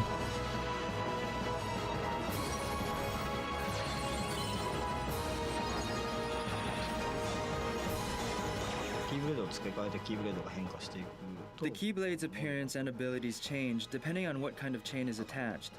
These key chains alter Sora's attacking ability in different ways. For example, one of them will raise Sora's attacking ability, while at the same time drastically reducing his magic points.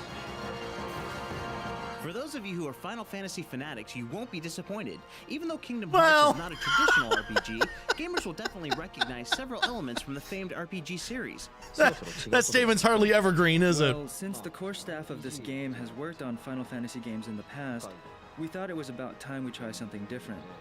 I like RPGs because they are the type of game that players get deeply involved in. Sometimes RPGs have a hard time including action elements into the game, so we incorporated lots of action into Kingdom Hearts to the point where some may call it an action game. Like Final Fantasy, this game also has experience points. The difference is that you can earn experience points during battles, whereas you earn them after you finish each battle in Final Fantasy. For example, if you dodge an enemy's attack, you earn a point. As your character's experience points go up, your character becomes stronger. All right, point in this game's favor, you get to beat up Waka. A skilled action game player may move up to different stages without having a substantial amount of experience points normally needed to move up. Some characters from the Final Fantasy series that will appear are Tidus, Waka, Sophie, Yuffie, Cid, Mog, Squall, Cloud, I'm sorry, and who? Aeris. He said Squall, but Squall's not in that game. That's not who that character was. In all of Square's games, music has been a crucial element of the storytelling. Kingdom Hearts carries on that tradition. I tried not to use any music that already exists. My concern was to compose music that flows nicely and matches the mood. I did use some original Disney music, but tried to blend it well so that listeners would not feel awkward when my original music is mixed in. Anyway, my main concern is the flow of the music. There are 76 tracks, which is more than usual. I usually use 50 to 60 tracks. We used a full 100-piece orchestra to record the theme song. I think a lot more people participated in this music process compared to our usual work. As Sora travels through the worlds of Kingdom Hearts, he makes use of a ship that's not like anything you've seen before. After finishing a world, the characters get a saving point where there are entrances and exits to each world, and the characters can cross the space between worlds in the Gummy Ship. The Gummy Ship is owned by King Mickey, and Chip and Dale are the engineers who lend the ship to Donald and Goofy to use on their quest. And players are gonna super love the Sora Gummy joins Ship them and is allowed sections to in this fly on the game. ship. The Gummy Ship is not only a vehicle, but also a way to obtain items. Users can customize the shape and type of the ship to whatever they choose. By using the Gummy Ship, Sora and his crew members travel freely between different worlds. Because each Gummy block comes with different features such as an engine or a laser, the ship's capabilities change as you add or remove different blocks. While we had the chance, we had to ask if the developers at Square had any hints to help us through Kingdom Hearts. People just asked me questions about Aladdin yesterday, like The only where should winning I move go, is not or to play. I can't open one of the doors, etc. There are always hints hidden somewhere in the game. I personally don't like including conversation that is totally irrelevant to the story or interrupts the flow of the game. Unlike many other RPGs which let you obtain information from the same character, Then I have bad news for you about the script of this game, my guy. Every word any character says in this game. Otherwise, you may miss very important hints and get yourself in deep trouble. Yesterday, I told the person who was looking for hints in Aladdin to remember what other characters were saying. Then he seemed to understand. In a game this deep, you'll have to keep your eyes and ears open. But if you do, you'll experience a game that's like nothing that's come before it. I told the guy to pay fucking attention to the video game I made for him. Available now only for the PlayStation 2. And he got it through his thick skull eventually. Also, is there any part of those games that are remotely complicated or confusing at all about what to do next? It's probably at least one section in there which is kind of like, I don't know what they want me to do right now. Oh shit. So we have I didn't realize we had camera control. I can look in 3 new directions, kind of. All right. Let's take a look at Wild Arms 3, a series that I have hey, this won't surprise anybody. No familiarity with Wild Arms at all. I think the only thing that I know is I'm pretty sure they're like secret like visual novel / dating sim games on top of being strategy RPGs. I think that's what the Wild Arms games are. At least on the PS1.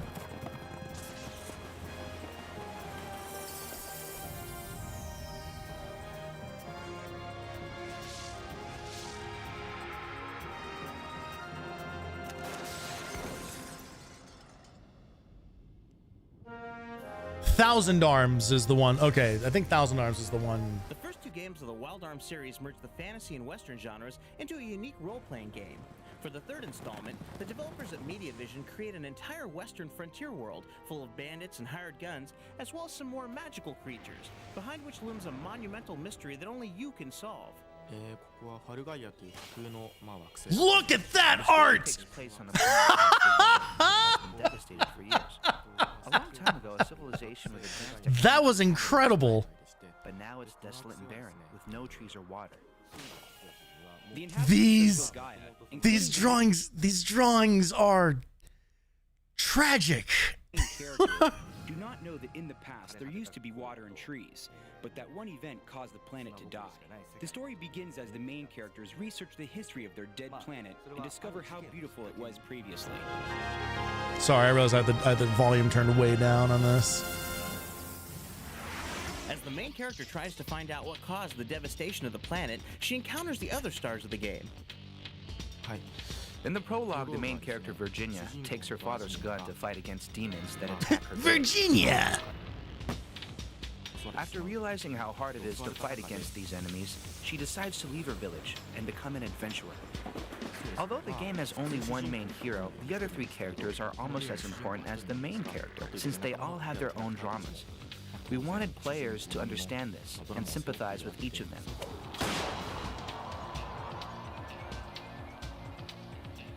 Wild Arms 3 also brings a never-before-seen graphic style to the PlayStation 2.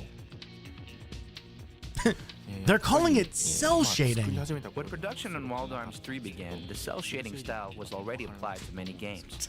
So we wanted to use a different style. We apply tone shading, which is a general term, and draw the characters' outlines to make them look like animation. There are also diagonal lines on the shading part, which change according to the direction of the light, which we use to add texture and create a warm feeling to the graphics, like illustration. Therefore, we call it stroke shading. The PlayStation 2 made it easier for us to achieve this. It is an interesting visual style.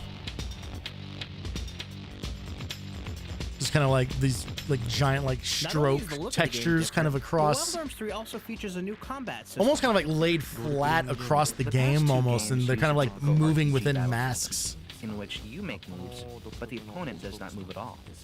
It's simple and easy. In Wild Arms 3, the movement is different. Characters and enemies can take action simultaneously. Consequently, in battles, everyone is mixed up, and players can enjoy making complex movements. Ooh, this looks not for me, I'll say. The other half of your combat resources, the magic system, is based on some very Eastern concepts. This may be a Japanese way of thinking, but there is a belief system that gods live in all the elements: fire, water, wind, and soil. In Wild Arms 3, you can incarnate them, but you have to use a different stone slate depending on the god you want to summon and use in battle. Each of the four main characters have different abilities. For example, Gallo's attack level is high because he has a high magic ability. Any chance you happen to fight God at the end of this game? Perchance? You can use magic as many times as you want during the battle. They are not only for attack, but also to enhance protection ability, lower enemies' attack ability, and so forth. We want users to battle with creative magic combinations. As High Noon approaches and the guns are drawn, you may not know who is friend or foe, but one thing's for certain, Wild Arms 3 brings the adrenaline rush of the Wild West to a classic immersive RPG world, and when the dust settles, only the strong will be left standing.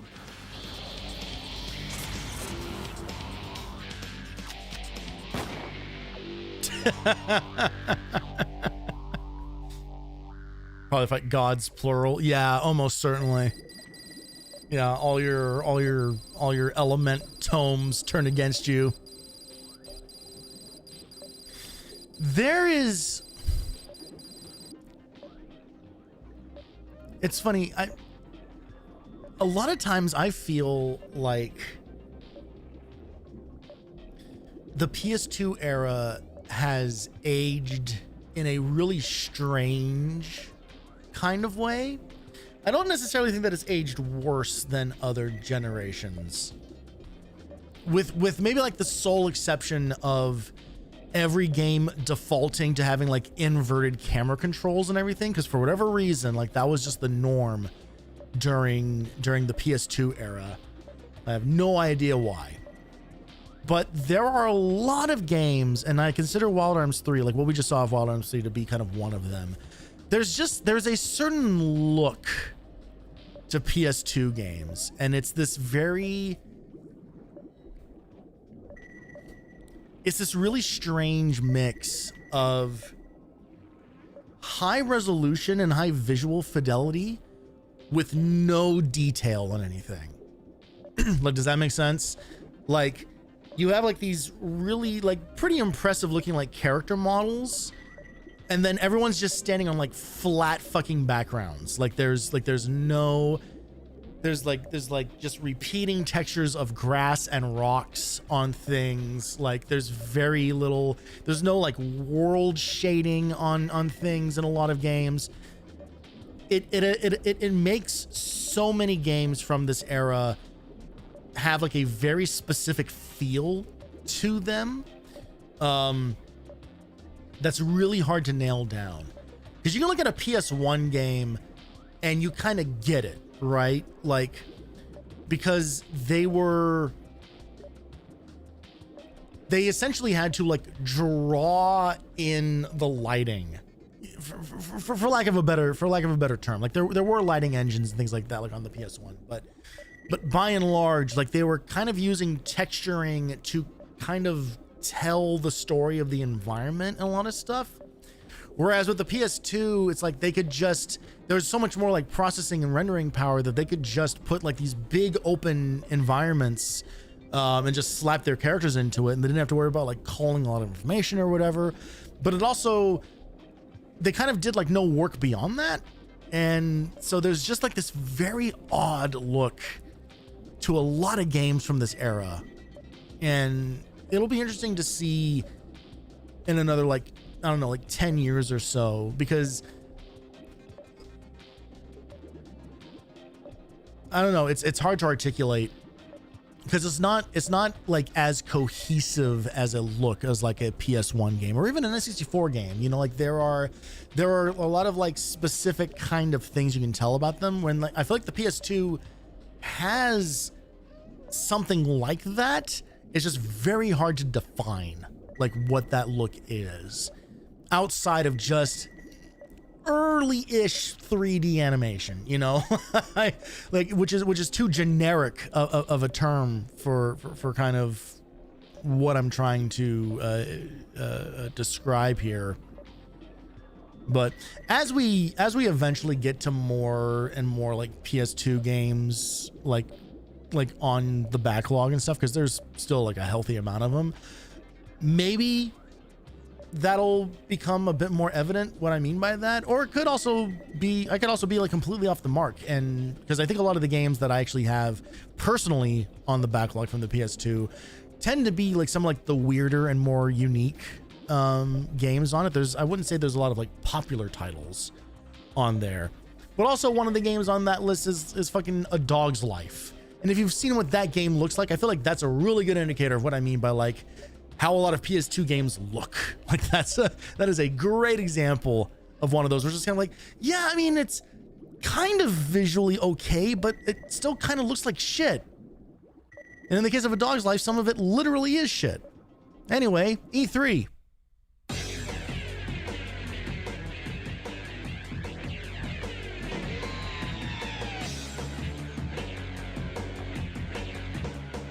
This year at E3, the highlight of the PlayStation booth was the competition arena. Those people who were lucky enough to be at the show got to check out 2 amazing online-enabled games for the PlayStation 2. The first game was Madden Football 2003, which will make its exclusive online console debut for the PlayStation 2. Players at the show could strap on their shoulder pads and play Madden Online against Electronic Arts game testers in Florida. I had a great time, and I have played other games, and this one is definitely on top. It's just like playing. You got to have the right body English. What a dad. What? Barely won. They held their own, but I took them out in the end. Watching him swing his controller around like it makes any difference. It's like watching my mom. U.S. Navy SEALs. Players faced off in a 4-on-4 terrorist versus SEALs fight, but 2 members of each team were in Foster City, California, 500 miles away from E3. It's a tight-ass game. Excellent. Very realistic. You don't know where anybody is, and all of a sudden they pop out of nowhere. Oh God, actual child Shaun White. Took out one guy. We ended up winning the round, so. We won. Yeah, I got a hat right here. Online play is going to totally change how you view your PlayStation 2. We asked the lucky players from E3 what they thought of the experience. Yeah, I would love to play online. I mean, it's the thing to have. Playing a computer, it's more predictable. This, you don't know what's going to happen because you're playing against a live person. You don't know what to expect. It's fun. Keeps it fresh. We're going to bring all gamers together and pretty much prove you're the best in the world. With PCs, online gaming has always had its share of glitches. We wondered if the players in the competition arena noticed any problems. No, it was pretty smooth. I liked it. I didn't get any hiccups. Really smooth. Graphics were nice, and there was no lag at all. It was pretty sweet. Now that the ability to play online is coming to the PlayStation 2, you'll need to figure out who you want to play against. I got a lot of friends back on the East Coast, so it'd be nice to be able to still play video games against them. When they can't make it over the house because it's raining, we'll play online. I usually play against my buddies, for bragging rights. Online gaming is the future, and without a network adapter, you're not getting online. Online gaming for the PlayStation 2 looks like it's going to be a big hit. It's not Be sure wrong. to keep an eye out for the network adapter and all the games that you'll be able to play online starting this summer. Well, he's half wrong. The network adapter thing is going to go away very quickly after this generation, but it really can't be overstated what a big deal online multiplayer was for console gaming. And it's so interesting looking at like the PS2 era of it, because it was so limited and such a small amount of people like actually ever used it. An even smaller amount of games supported it, like it was such like this tiny little thing that it is crazy how much Xbox Live just a few years later just blew the doors wide fucking open on this whole thing.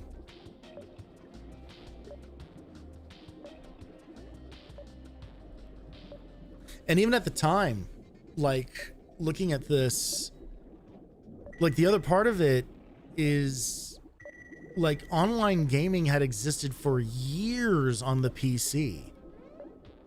Like it was like fully established like by the time like this game, because this is like 2002, right?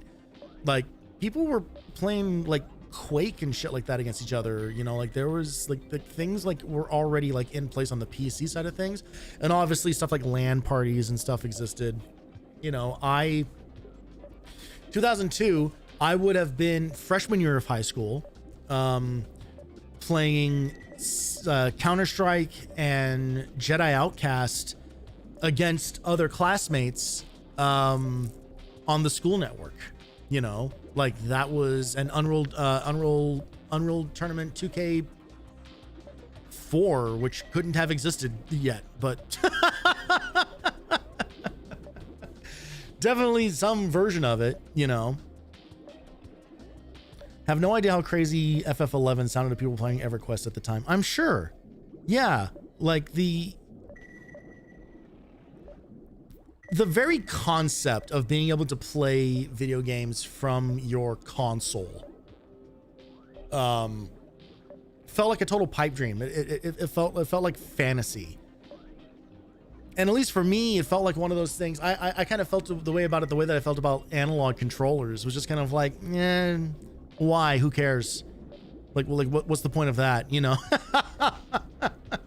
And again, proven thoroughly wrong on both counts, you know?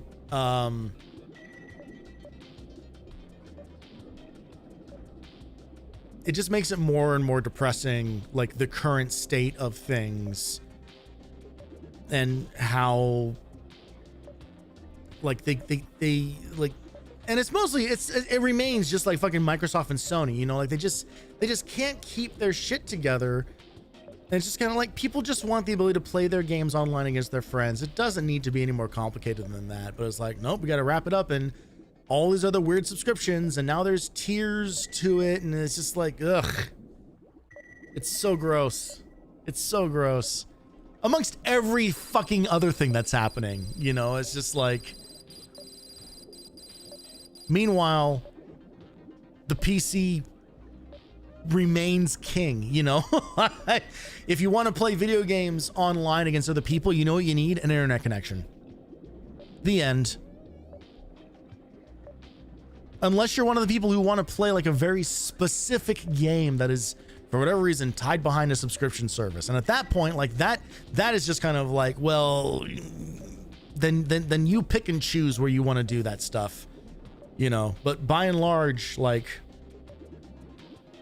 it doesn't cost me a damn thing to play Rocket League against people, you know? All right, let's look at the Tony Hawk Boom Boom Huck Jam, a series of words I didn't expect to say tonight.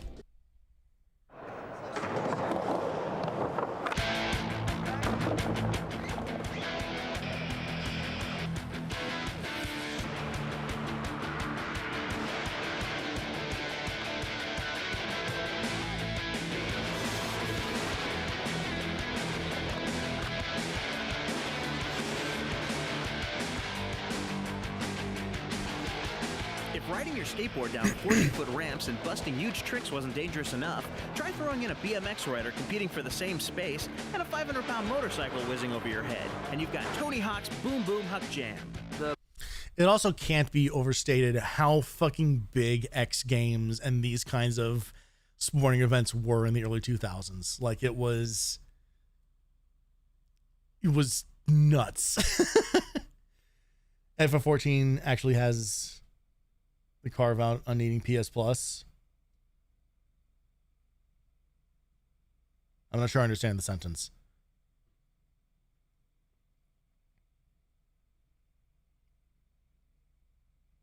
Do you mean that you don't need PS Plus to play it, or is that like the only reason anybody still pays for PS Plus?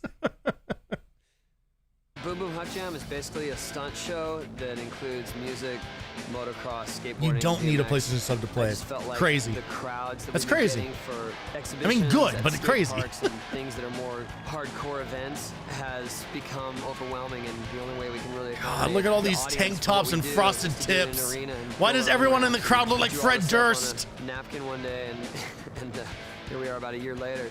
Where we are is San Bernardino, California, where Tony and his crew have set up a state-of-the-art ramp to practice for the big event taking place in Las Vegas. We decided to rehearse in San Bernardino because we could rent an airplane hangar. It was really hard finding a space. To Oh, they did this at Nellis Air Force Base, I think. Mandalay Bay because they've got other events going on. No, it couldn't be. It couldn't be Nellis. They wouldn't have done this. This has to be sports for skateboarding. because that's not McCarran, currently known as Harry Reid. Harry Hart, Clifford Adamte, and I guess it could be at the Kevin Robinson, like John the municipal. Parker, Dave Mira, Matt Hoffman, and decided to bring them all here and rehearse for a week. And you know, we're skaters. We're not used to getting up at 10 a.m. and going to skate. So everyone's been really good, showing up in the morning. You know, getting right to work. We bang out some lines, and so it's been a lot of cooperation. I think because everyone really believes in the vision of what this is. The lineup is amazing. From the bands to the riders, all are incredible. But the most unique star of the show has got to be the custom-designed ramp that incorporates the sports of motocross, BMX, and skateboarding, as well as the musical stage. Yeah, the ramp's amazing. I've ridden a lot of half-pipes over the last 20 years, but I can honestly say I've never ridden a half-pipe quite this sweet. It's perfect, everything about it. You know, the trannies are big and fat, and the vert's perfect. It's huge, wide, like, yeah, you can't ask for much more, you know. Usually, if you go to a demo or something, there's bikes and skateboards on the ramp, and then there's motocross like off over to the side on the dirt jumps. And this time we decided to bring it all together. So we're gonna see what we can come up with where we're utilizing all three at the same time. The ramps are 14 feet high. There's two 32-foot wide ramps. There's an 8-foot gap in between, and then the long jump is 30 feet from takeoff to landing. It did really become, at a certain point, just throw the kitchen sink at these things. Going down 30 feet and then jumping 30 feet. I think doing the roll-in is half the battle there. That thing it's a lot more intimidating when it's up than it was when we drew it. Designing the best multi-use ramp ever was easy for skateboarding legend Tony Hawk, but making it portable was a little bit tricky. I designed the layout of it, and then we hired a staging company to actually figure out the best way to make it portable, you know, to make it interchangeable. And these ramps, when they go up in record time. And they're perfect, you know, like all these guys come in here and just everyone's got a smile on their face when they start riding it because it's so solid. I think it's gonna take a full day to put all this stuff up the first time. They are under the impression they can put up the entire half-pipe section in about 4 hours, which is record time. You know, no one's ever done that in less than a day. Power of a crew that knows what the hell they're doing.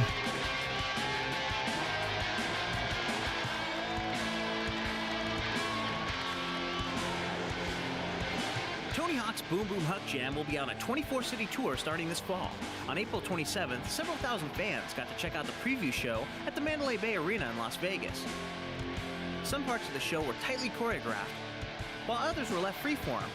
Okay, so if this is at Mandalay Bay, then yeah, then they were at... We're working on a 7-minute section, and that's... Yeah. Everything's tight. It's not McCarran, but there's another like airstrip. Just free for all, you know, people take turns. That's basically like located like right next to McCarran. I don't know if it's actually considered part of the same in that time frame complex or if it's its own standalone thing, but right there.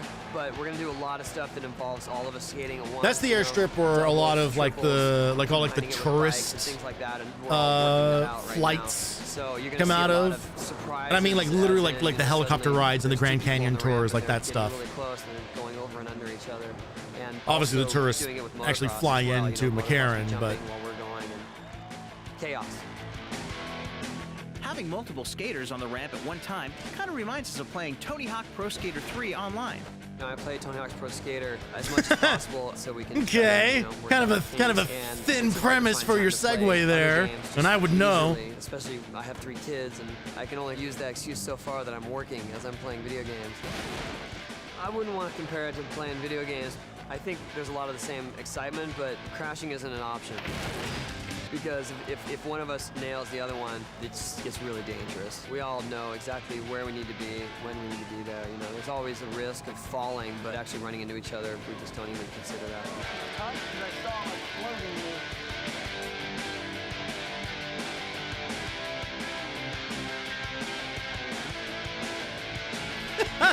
I love this graphics package that they're throwing on top of this thing. The grand finale of the Huck Jam has Matt Hoffman, the first guy to do a 900 on a BMX bike, and Tony Hawk, the first guy to do a 900 on a skateboard, attempting the trick together. I remember watching that live.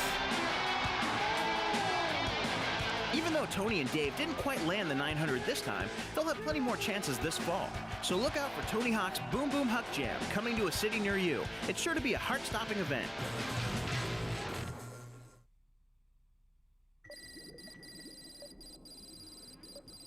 God, I would have, yeah, jeez. I would have been either a freshman or sophomore in high school when this was happening. God. It's a bummer too, because I was the prime age to be into this.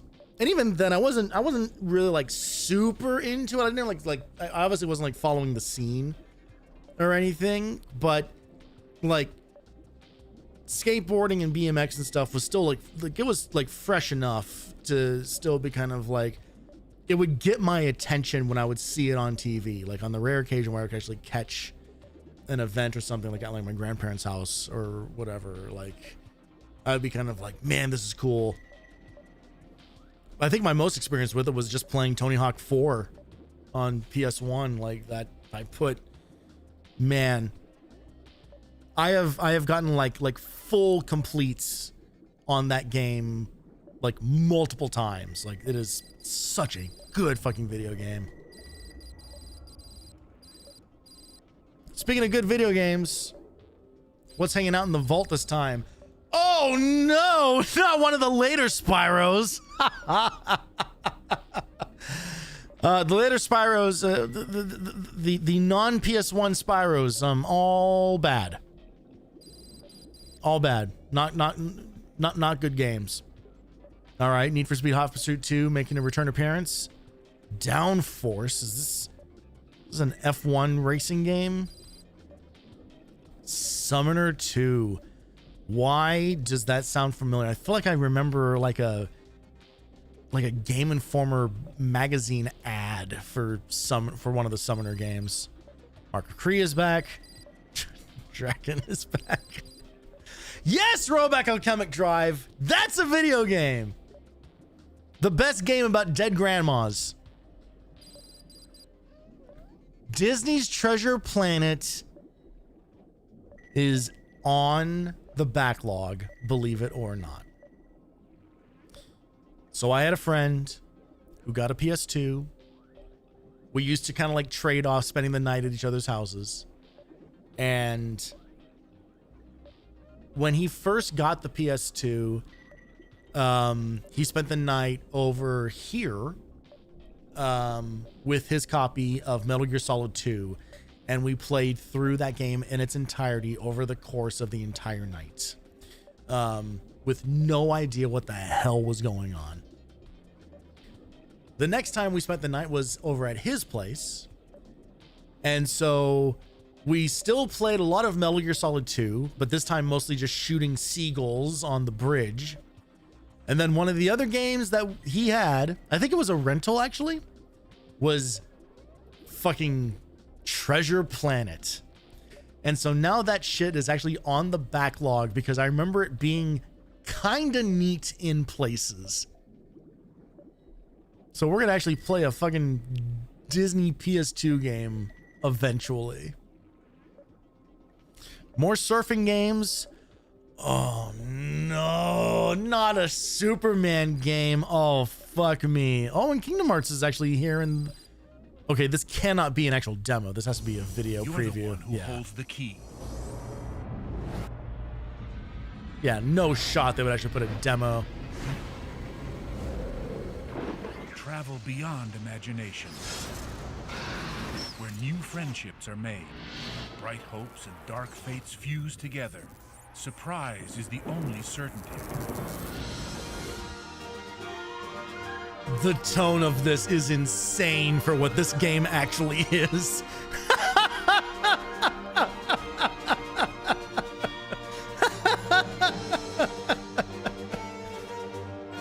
There was only one way you could market anything to a Western audience.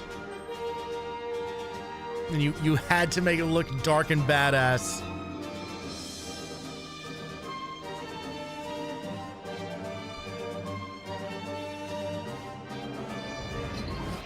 Credit where it's due. I do think that this theme, this kind of like overture theme, I think is a nice piece of music.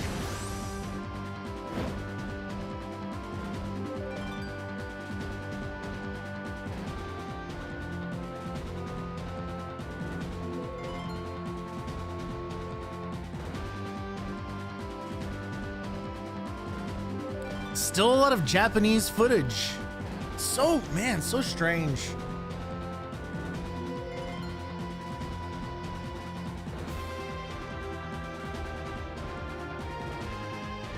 Because at this point, the game's out, I think. Same composer as Mario RPG. Also on the backlog.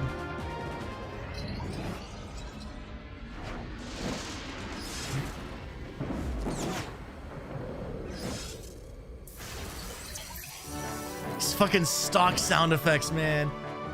They are in every one of these discs. Every last one of them.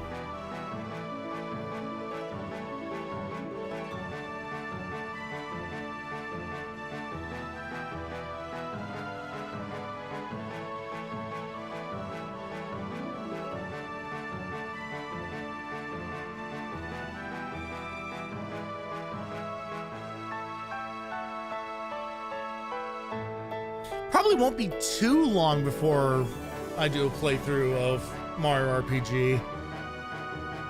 That's another one of those that Valeno and I have kind of chatted about doing more of a collab approach on that one. What? Why these weird interstitial transitions? Just show the levels. Just show the other levels.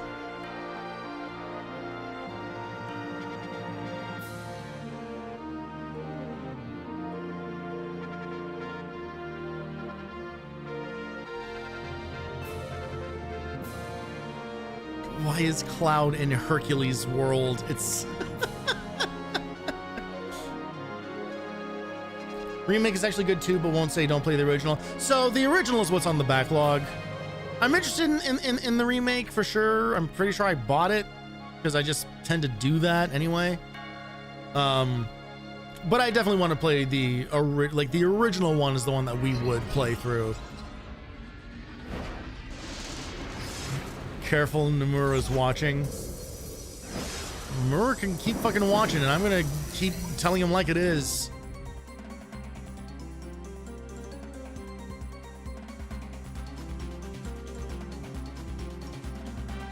I'm not Nomura's target audience, and I'm not afraid to admit that. He can make whatever he wants, and I know. I am one voice in a sea of hundreds of thousands of Disney adults and weebs who love his shit to death. So good for him and good for all of them. I just want to play Burnout until I die.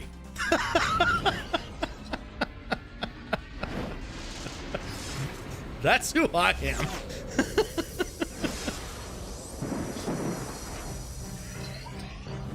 This is a long fucking video. We're gonna go through every single goddamn level, aren't we? I do think, all right, I will give another compliment to this. I think of all of the locations and IPs that they burned through in this game, I feel like Nightmare Before Christmas is the one that feels the most realized.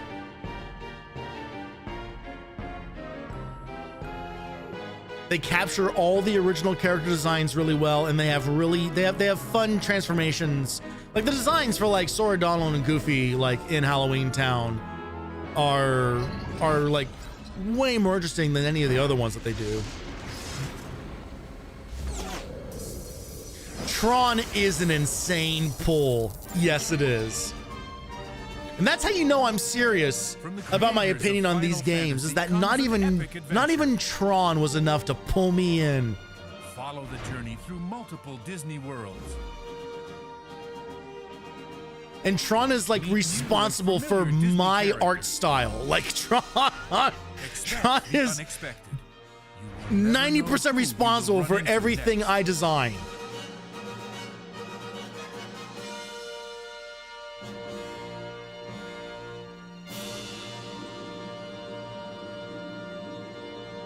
Luke Skywalker's gonna be in 4. They might as well. Why not? Like, why not? Like, why fucking not? They spent the money on it. Let's look at this fucking Superman game. Because we're never gonna look at a Superman game. Actually, that's not true. Superman Returns is on the backlog. That's the Xbox 360 Superman game where Metropolis has a health bar.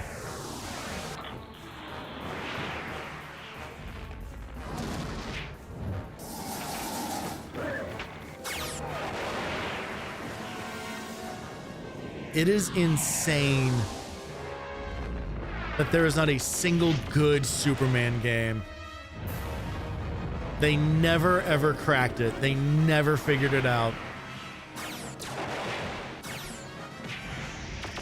The best Superman game is Saints Row 4.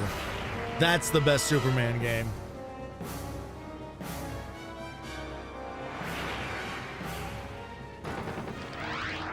Wow. A pull quote from GameSpy. A website I could never figure out if it was actually working or not.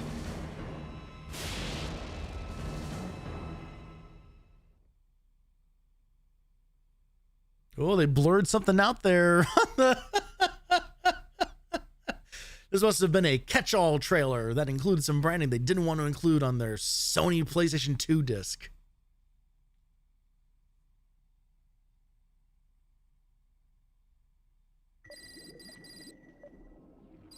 Was there anything else even remotely interesting? Robot Alchemic Drive is actually just straight up on the backlog. We will look at that game in its entirety one day. That game is so fucking funny, but it's also like a really cool concept. It's one of the... I'll always be disappointed that like the Game Grumps like gave up their playthrough of it. I don't... Not to go into a rant about the Game Grumps, but one of the things that I'll never understand about them, as much as I love them, and I still watch them, I watch them damn near almost daily. I'm actually making my way back through all like the 10-minute Power Hour stuff right now. I love them. I really, really do. They are super, super funny, and they are pioneers of like internet culture. They constantly second guess themselves about what people are interesting about what they think people are going to find interesting. So like they will be playing these like completely insane games, these games with hilarious cutscenes or really unique gameplay mechanics and stuff like that. And always, and it's usually Dan is the one who will say it first, but they'll just be kind of like, all right, well, we can't do a third episode of this. No one's going to want to fucking watch this. And it's like, they always say that on the ones that are like the most interesting games that they ever play. Robot Alchemic Drive is one of those. Why they would stop playing that game and like not see the rest of like the other insane shit that can happen to Nanako, like why they would stop playing that is like so, I don't understand like I don't know why they think the things that they do aren't entertaining. And I know that at a certain point it all comes down to like numbers or whatever, but they're on like episode like 47 of their fucking Pokemon Nuzlocke, and I'm never gonna watch that. I watch when they play the weird shit. I just wish that they would go back and finish it. Let's take a look at Summoner 2. Let's see what the hell. Oh, look, there's a lot of text here. Oh, there's so much text on this screen. Okay. Attacks on those. Combat modifier display. Oh, this is a bad idea. Oh, I'm going to do a poor job representing this product. I just have no idea what this is, other than the name. Summoner 1 was a bad game. I didn't even know they made a sequel. That bodes extremely well. Terminal! Oh no, Volition. Oh, sorry. I thought that was Terminal Reality for a second.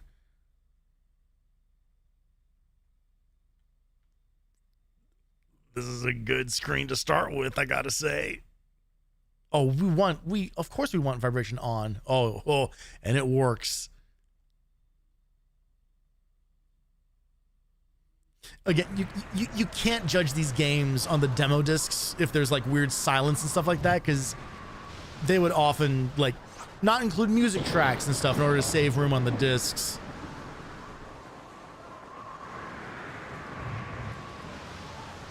Yo, Grace, we can't hold them up. Oh, we must get disengaged. Oh, this text is going fast.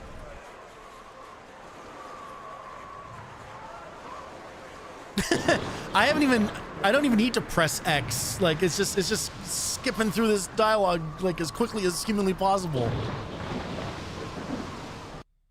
Whoop. All right. R1 to block. That's the most important button in this whole thing. Here we go. Okay, it's a beat 'em up, which I already did not expect.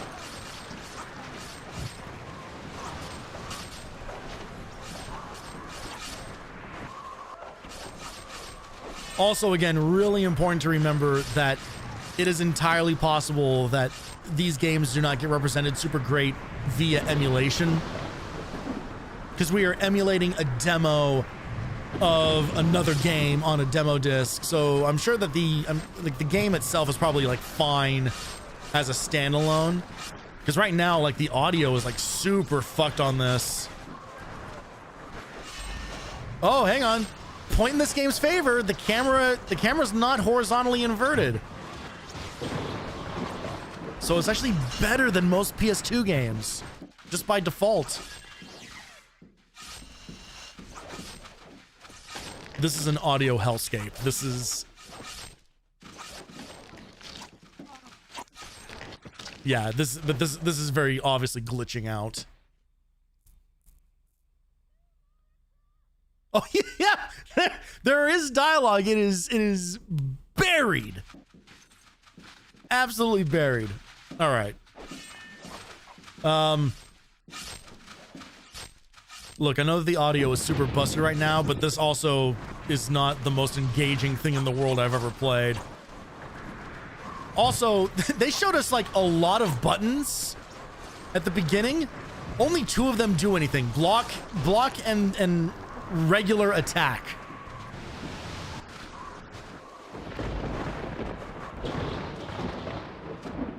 Nothing else even does anything. So it's really fun that they would show us that much information when it wouldn't even apply to this demo. I'm earning XP and I'm earning gold.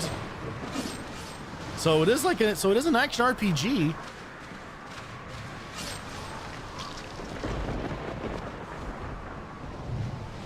Drop your swords.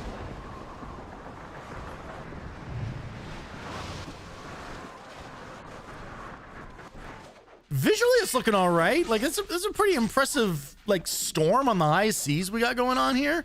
Oh! I've been knocked down, apparently. Oh, block.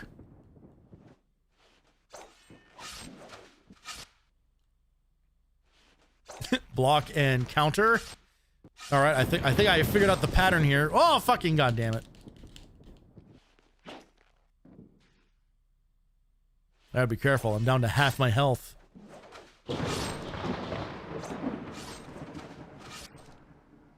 So literally just like block and then swing. But okay.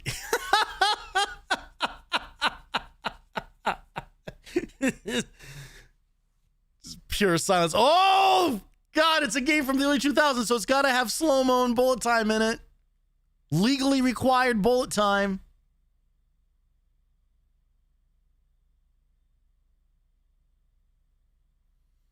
I'm sure we're missing some really awesome dialogue here.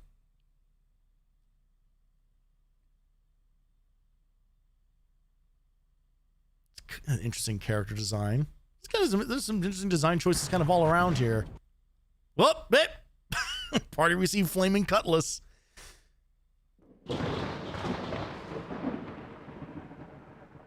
All right, we got it. We're gonna bail out of this because this is so broken.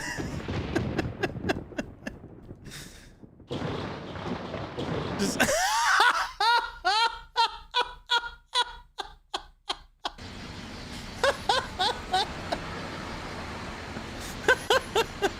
all right, come on. Just we got to get out of here. Okay, I think it finally... Okay. Jesus Christ. Hi, Tropical. Revisiting, watching some of these demo discs, and here you go. Yeah, no, this is... This is a regular feature for me. All right, gang. We got to start wrapping this up here. What's waiting for us in the cool moves? It's going to be some awesome stuff. All right. So we got something for Knockout Kings. Pac-Man World 2. Great. That's it? That's all we're getting? All right. My name is Steve Bradley. I'm about to show you some cool moves to do on Knockout Kings 2002. I'm going to show you how to get to Muhammad Ali anytime in your career. All right, now when you start your career, it doesn't matter what difficulty level you pick. Now, what you do is go into modes, start up your career. Now you can either create a boxer or select a boxer. I never really got into boxing games. Obviously, Punch-Out on NES. Doesn't matter. Probably the one that I have the most time in. And calling that a boxing game is a total misnomer. It's more of a puzzle game than a boxing game. Press the X button as fast as you can. You should see Monolith 2002 appear in the name of the boxer. And as you can see, you fight Muhammad Ali. For whatever reason... Now, this doesn't matter where you are in your career or whether you have a custom or selected character. Just as long as you do this process at the initial startup of your system. If you mess up and actually go to a boxer in your career, you need to reset the system and do the process all over again. So if you have a custom character, this really helps build up your stats before you get to the champ. Or if you have a selected character, you can just have some fun. I guess the ultimate goal is to see if you're as good as me and you can beat him at the first fight of your career. All right, good practice. So when we're going to do the real take now, and you're going to, you know, emote like you're a human being. You know, let's just give that a shot. For whatever reason, one of the games my grandmother had on Sega Genesis was Evander Holyfield boxing. And I remember trying to play it, and it's really, really difficult. It's a lot more technical than you would expect a game, a Genesis game to be. It's also one of the earliest games where I saw blood in it, because you could basically, like, you could cut, if you did enough head damage, they would start like getting like eyebrow cuts, and then there would be like blood splats out. It's kind of like shockingly violent for a Genesis game, where it's just like, yeah, fun boxing, whatever. All right. I guess we're going to close out on how to get unlimited lives in Pac-Man World 2. I hope it's more interesting than... This spot has 2 lives that you can collect. So you can collect 1, kill yourself, and then come back and collect another one. And then you always get 1 more than you spend. Hi, my name is Saul, and today I'm going to show you a cool move for Saul's the game back. Pac-Man World 2. Saul's back here playing the dregs of the PS2 library. From the beginning of the level, follow the intended path until you reach the first blue bedoing. I beg your pardon? I beg your pardon? Jump onto it and then get onto the red bedoing. And from here, jump to the top of this tree. Make sure to hit that checkpoint. That can't be what the game calls it. Now what you want to do is jump back to the red bedoing. Stop saying kind of a blind jump here. And from here, jump back to the blue bedoing. From here, what you want to do is drift off the side and look for these jump pads down here. Okay, all right, we're doing some level skips. Bounce along the jump pads until you get to the hidden area. Hit the green button and collect all the lives in the area. Ooh, what? Such a good sound effect. Does not look like a fun series of jumps to make, though. Once you've collected all the lives, jump off, kill yourself, jump off, and then Pac-Man will lose a life. All right, at least it's better than more. This will take you back to the checkpoint you just got. It's better than like 2 for 1. Where the checkpoint was, jump back to the red bedoing. The more he says bedoing, the more it sounds like a slur. And all the way back down to these jump pads. And as you can see, when you reach this secret point again, you can get all the free lives again. Some classic shit. That's some classic video game shit. As many times as you want to and collect as many lives as you want. So if at any time you get frustrated, so what happened to your glasses and your hat? Lives to complete a level, do the infinite live trick just like I showed you. to get as many lives as you need.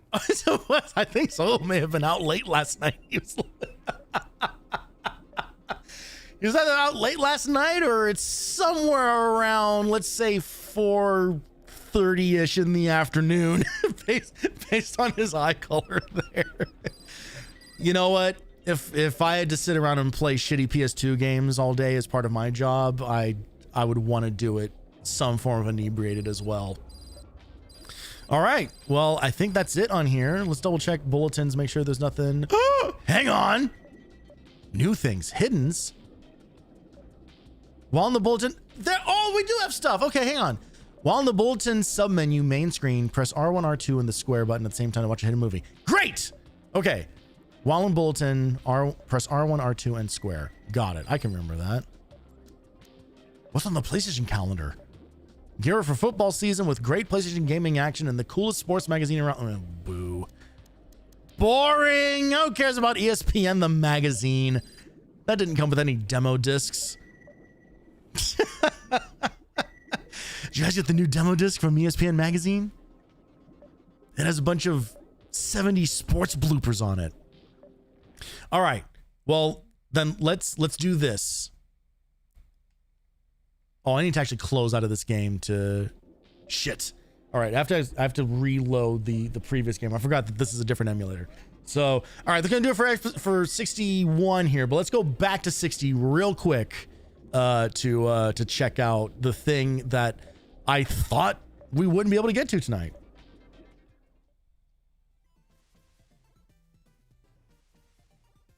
Just do a quick little swap-a-rooney here.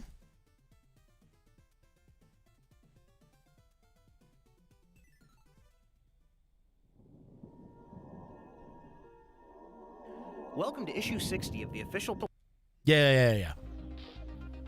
We know all the information already. We're here for one thing and one thing only.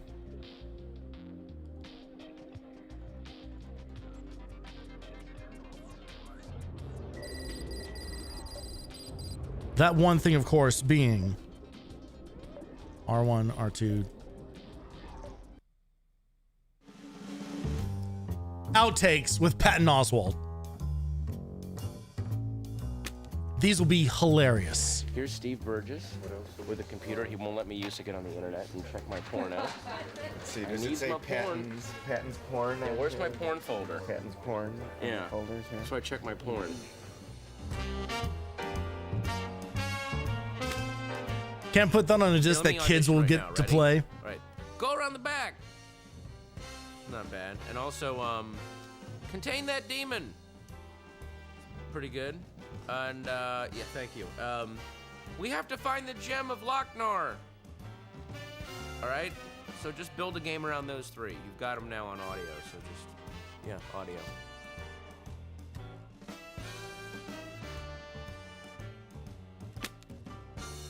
Yogi represents your Jungian shadow self, the self that wants to steal the picnic baskets. And you are the lawgiver that says, no, the ranger has told us not to steal the baskets. What is that push and pull like? Boo-boo bear. Sorry. Okay, what? Ask me a question. Yogi Bear bits in 2002. How pathetic. Holy crap. Can I say crap? Yeah. Hey, kids, don't use that in school, all right? Every time you say a curse word, baby Jesus cries. Okay, that's a positive message. Can't we say that? Put that on the deleted scenes. Worth it. Absolutely worth it. That's it for tonight's Demo Disc Dive. Thanks, Patton, for some real bangers of comedy there to take us out on.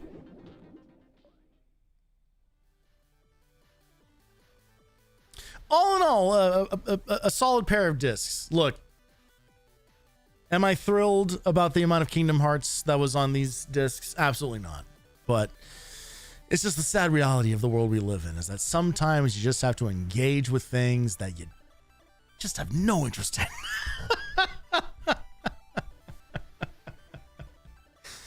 but by and large, I mean, that, like, honestly, like those are better than some of the other discs. I think the included demos on these discs, I think are, if anything, those are like the most like all over the fucking place in terms of just like quality and interest.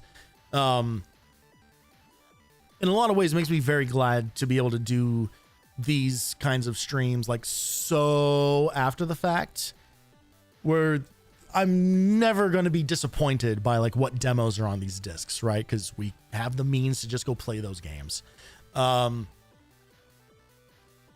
I do wish that there was a little more. I feel like we got some really good behind the scenes stuff on like the Medal of Honor Frontline making of was really fun, because we actually got to see some like some of their like modeling design and some of their animation technique stuff and everything. You know, even though we had 2 different videos for Kingdom Hearts, technically 3 if you count that gameplay trailer one, it was mostly just like talking about the concept of it. And it would have been nice for them to spend a lot of time just talking about, like, we wanted to blend the Final Fantasy style and the Disney animation style. We wanted to like make those things merge. It would have been nice to actually see some kind of making of that. We got like a little bit of a glimpse of the composer, you know, like doing some of her work, but beyond that, we didn't really get, you know, like actual making of on any of it. Still though, I mean, like obviously like Kingdom Hearts is one of those things that sold primarily on its premise, you know, so it's not like they needed to work very hard at selling that thing, despite no one at the time caring at all about what Japan was doing in the world of, I was gonna say in the world of video games, but I think in general, I think we were just like, America just didn't give a fuck about it whatsoever. But with that, we're gonna call it a night. As for what's coming up, first things first, tomorrow I'll be back on Valeno's channel to continue our playthrough of Mega Man X Command Mission. He's been doing a little bit of off-stream grinding, not nearly as much as he did between or rather before the last stream. Before the last stream, he did like a full like section of the game to get everybody like leveled up and get them equipped with things. That not so much this time, but he's been doing a little bit of off-stream stuff. So we're gonna hop back into that tomorrow night, same time, so starting around 7 p.m. Pacific time over on Valeno's channel. As for the rest of this week, I really don't have anything planned specifically. There are 2 things that I want to talk about. The first thing is I want to knock out a couple of retro games that have just been hanging out on the list. I don't have specific games in mind, with the exception of one, and it's a game that won't leave my thoughts, and including even seeing just like random people posting about it, like on fucking Blue Sky of all places. I kind of want to try playing through Frogger on the PS1, which I know is not a good game. Yeah, it's just not a good game, but I kind of want to take a swing at it, see how it goes. And then I would like to try to do one other something from one of like the 8-bit or 16-bit systems. Probably 16-bit, because it's actually been a while since we've done anything on like the Genesis specifically. And there are a handful of games on there to get through. I think this music is actually from I think Aladdin. It is. And that's on the list. Maybe we can do that. I don't know. So this week, probably probably looking at either Thursday or Friday night. I'll be back on, and we'll probably be doing Frogger. We'll see. And then obviously during the weekend, I'll be back either Saturday or Sunday to either continue Frogger and see what happens with that, or hop into something new. And then the second thing is I have given myself a 4-day weekend coming up. Not this weekend, the following weekend. So what is that? The 13th? 14th. So 14th through the 17th, I am off. And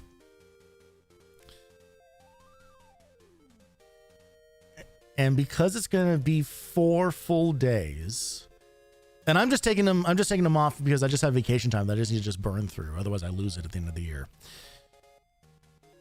We might use that 4-day weekend as an excuse to kick off FF7 Rebirth. That's kind of where my head's at. Because I need to start that playthrough and get through that game basically before October. Like it needs to be done like by end of September. No later than that, because at that point, I'm going to be in like extra life mode. And starting to get getting stuff like set up and prepared, and logistics and communications and all that fun stuff. So if I'm gonna have any chance to actually finish Rebirth before Revelation comes out, which no one knows what that actual date's gonna be yet. I think it's gonna have to start soon. So that's where I'm currently thinking about things. That's how I'm currently feeling about it. We shall certainly see, because I could just as easily use that 4-day weekend to play through like any other like fucking hell, we could play through like Super Mario RPG if we wanted to at that point, you know, like there are plenty of things that we can get through with like 4 days available to us, but it seems like a pretty good way to just really dive headfirst into a monster of a game that Rebirth is. And then the wheels are in motion. And then at that point we just go until we can't no more. So we shall see. But regardless, do know that at least with that 4-day weekend coming up, I do plan on doing a lot of streaming during that. So we'll make up some hours that we missed in this last week here. But yeah, look forward to that. That's going to do it for me. We're going to get the heck on out of here. Let's see who's on this evening, if anyone is on this evening. It always sucks when when I start ending stream like kind of like late. Not that this is the latest we've ever ended, but oh, Kaz is streaming. Let's go raid Kaz. We've raided Kaz a handful of times. They hang out in here fairly often. And she does a lot of retro stuff.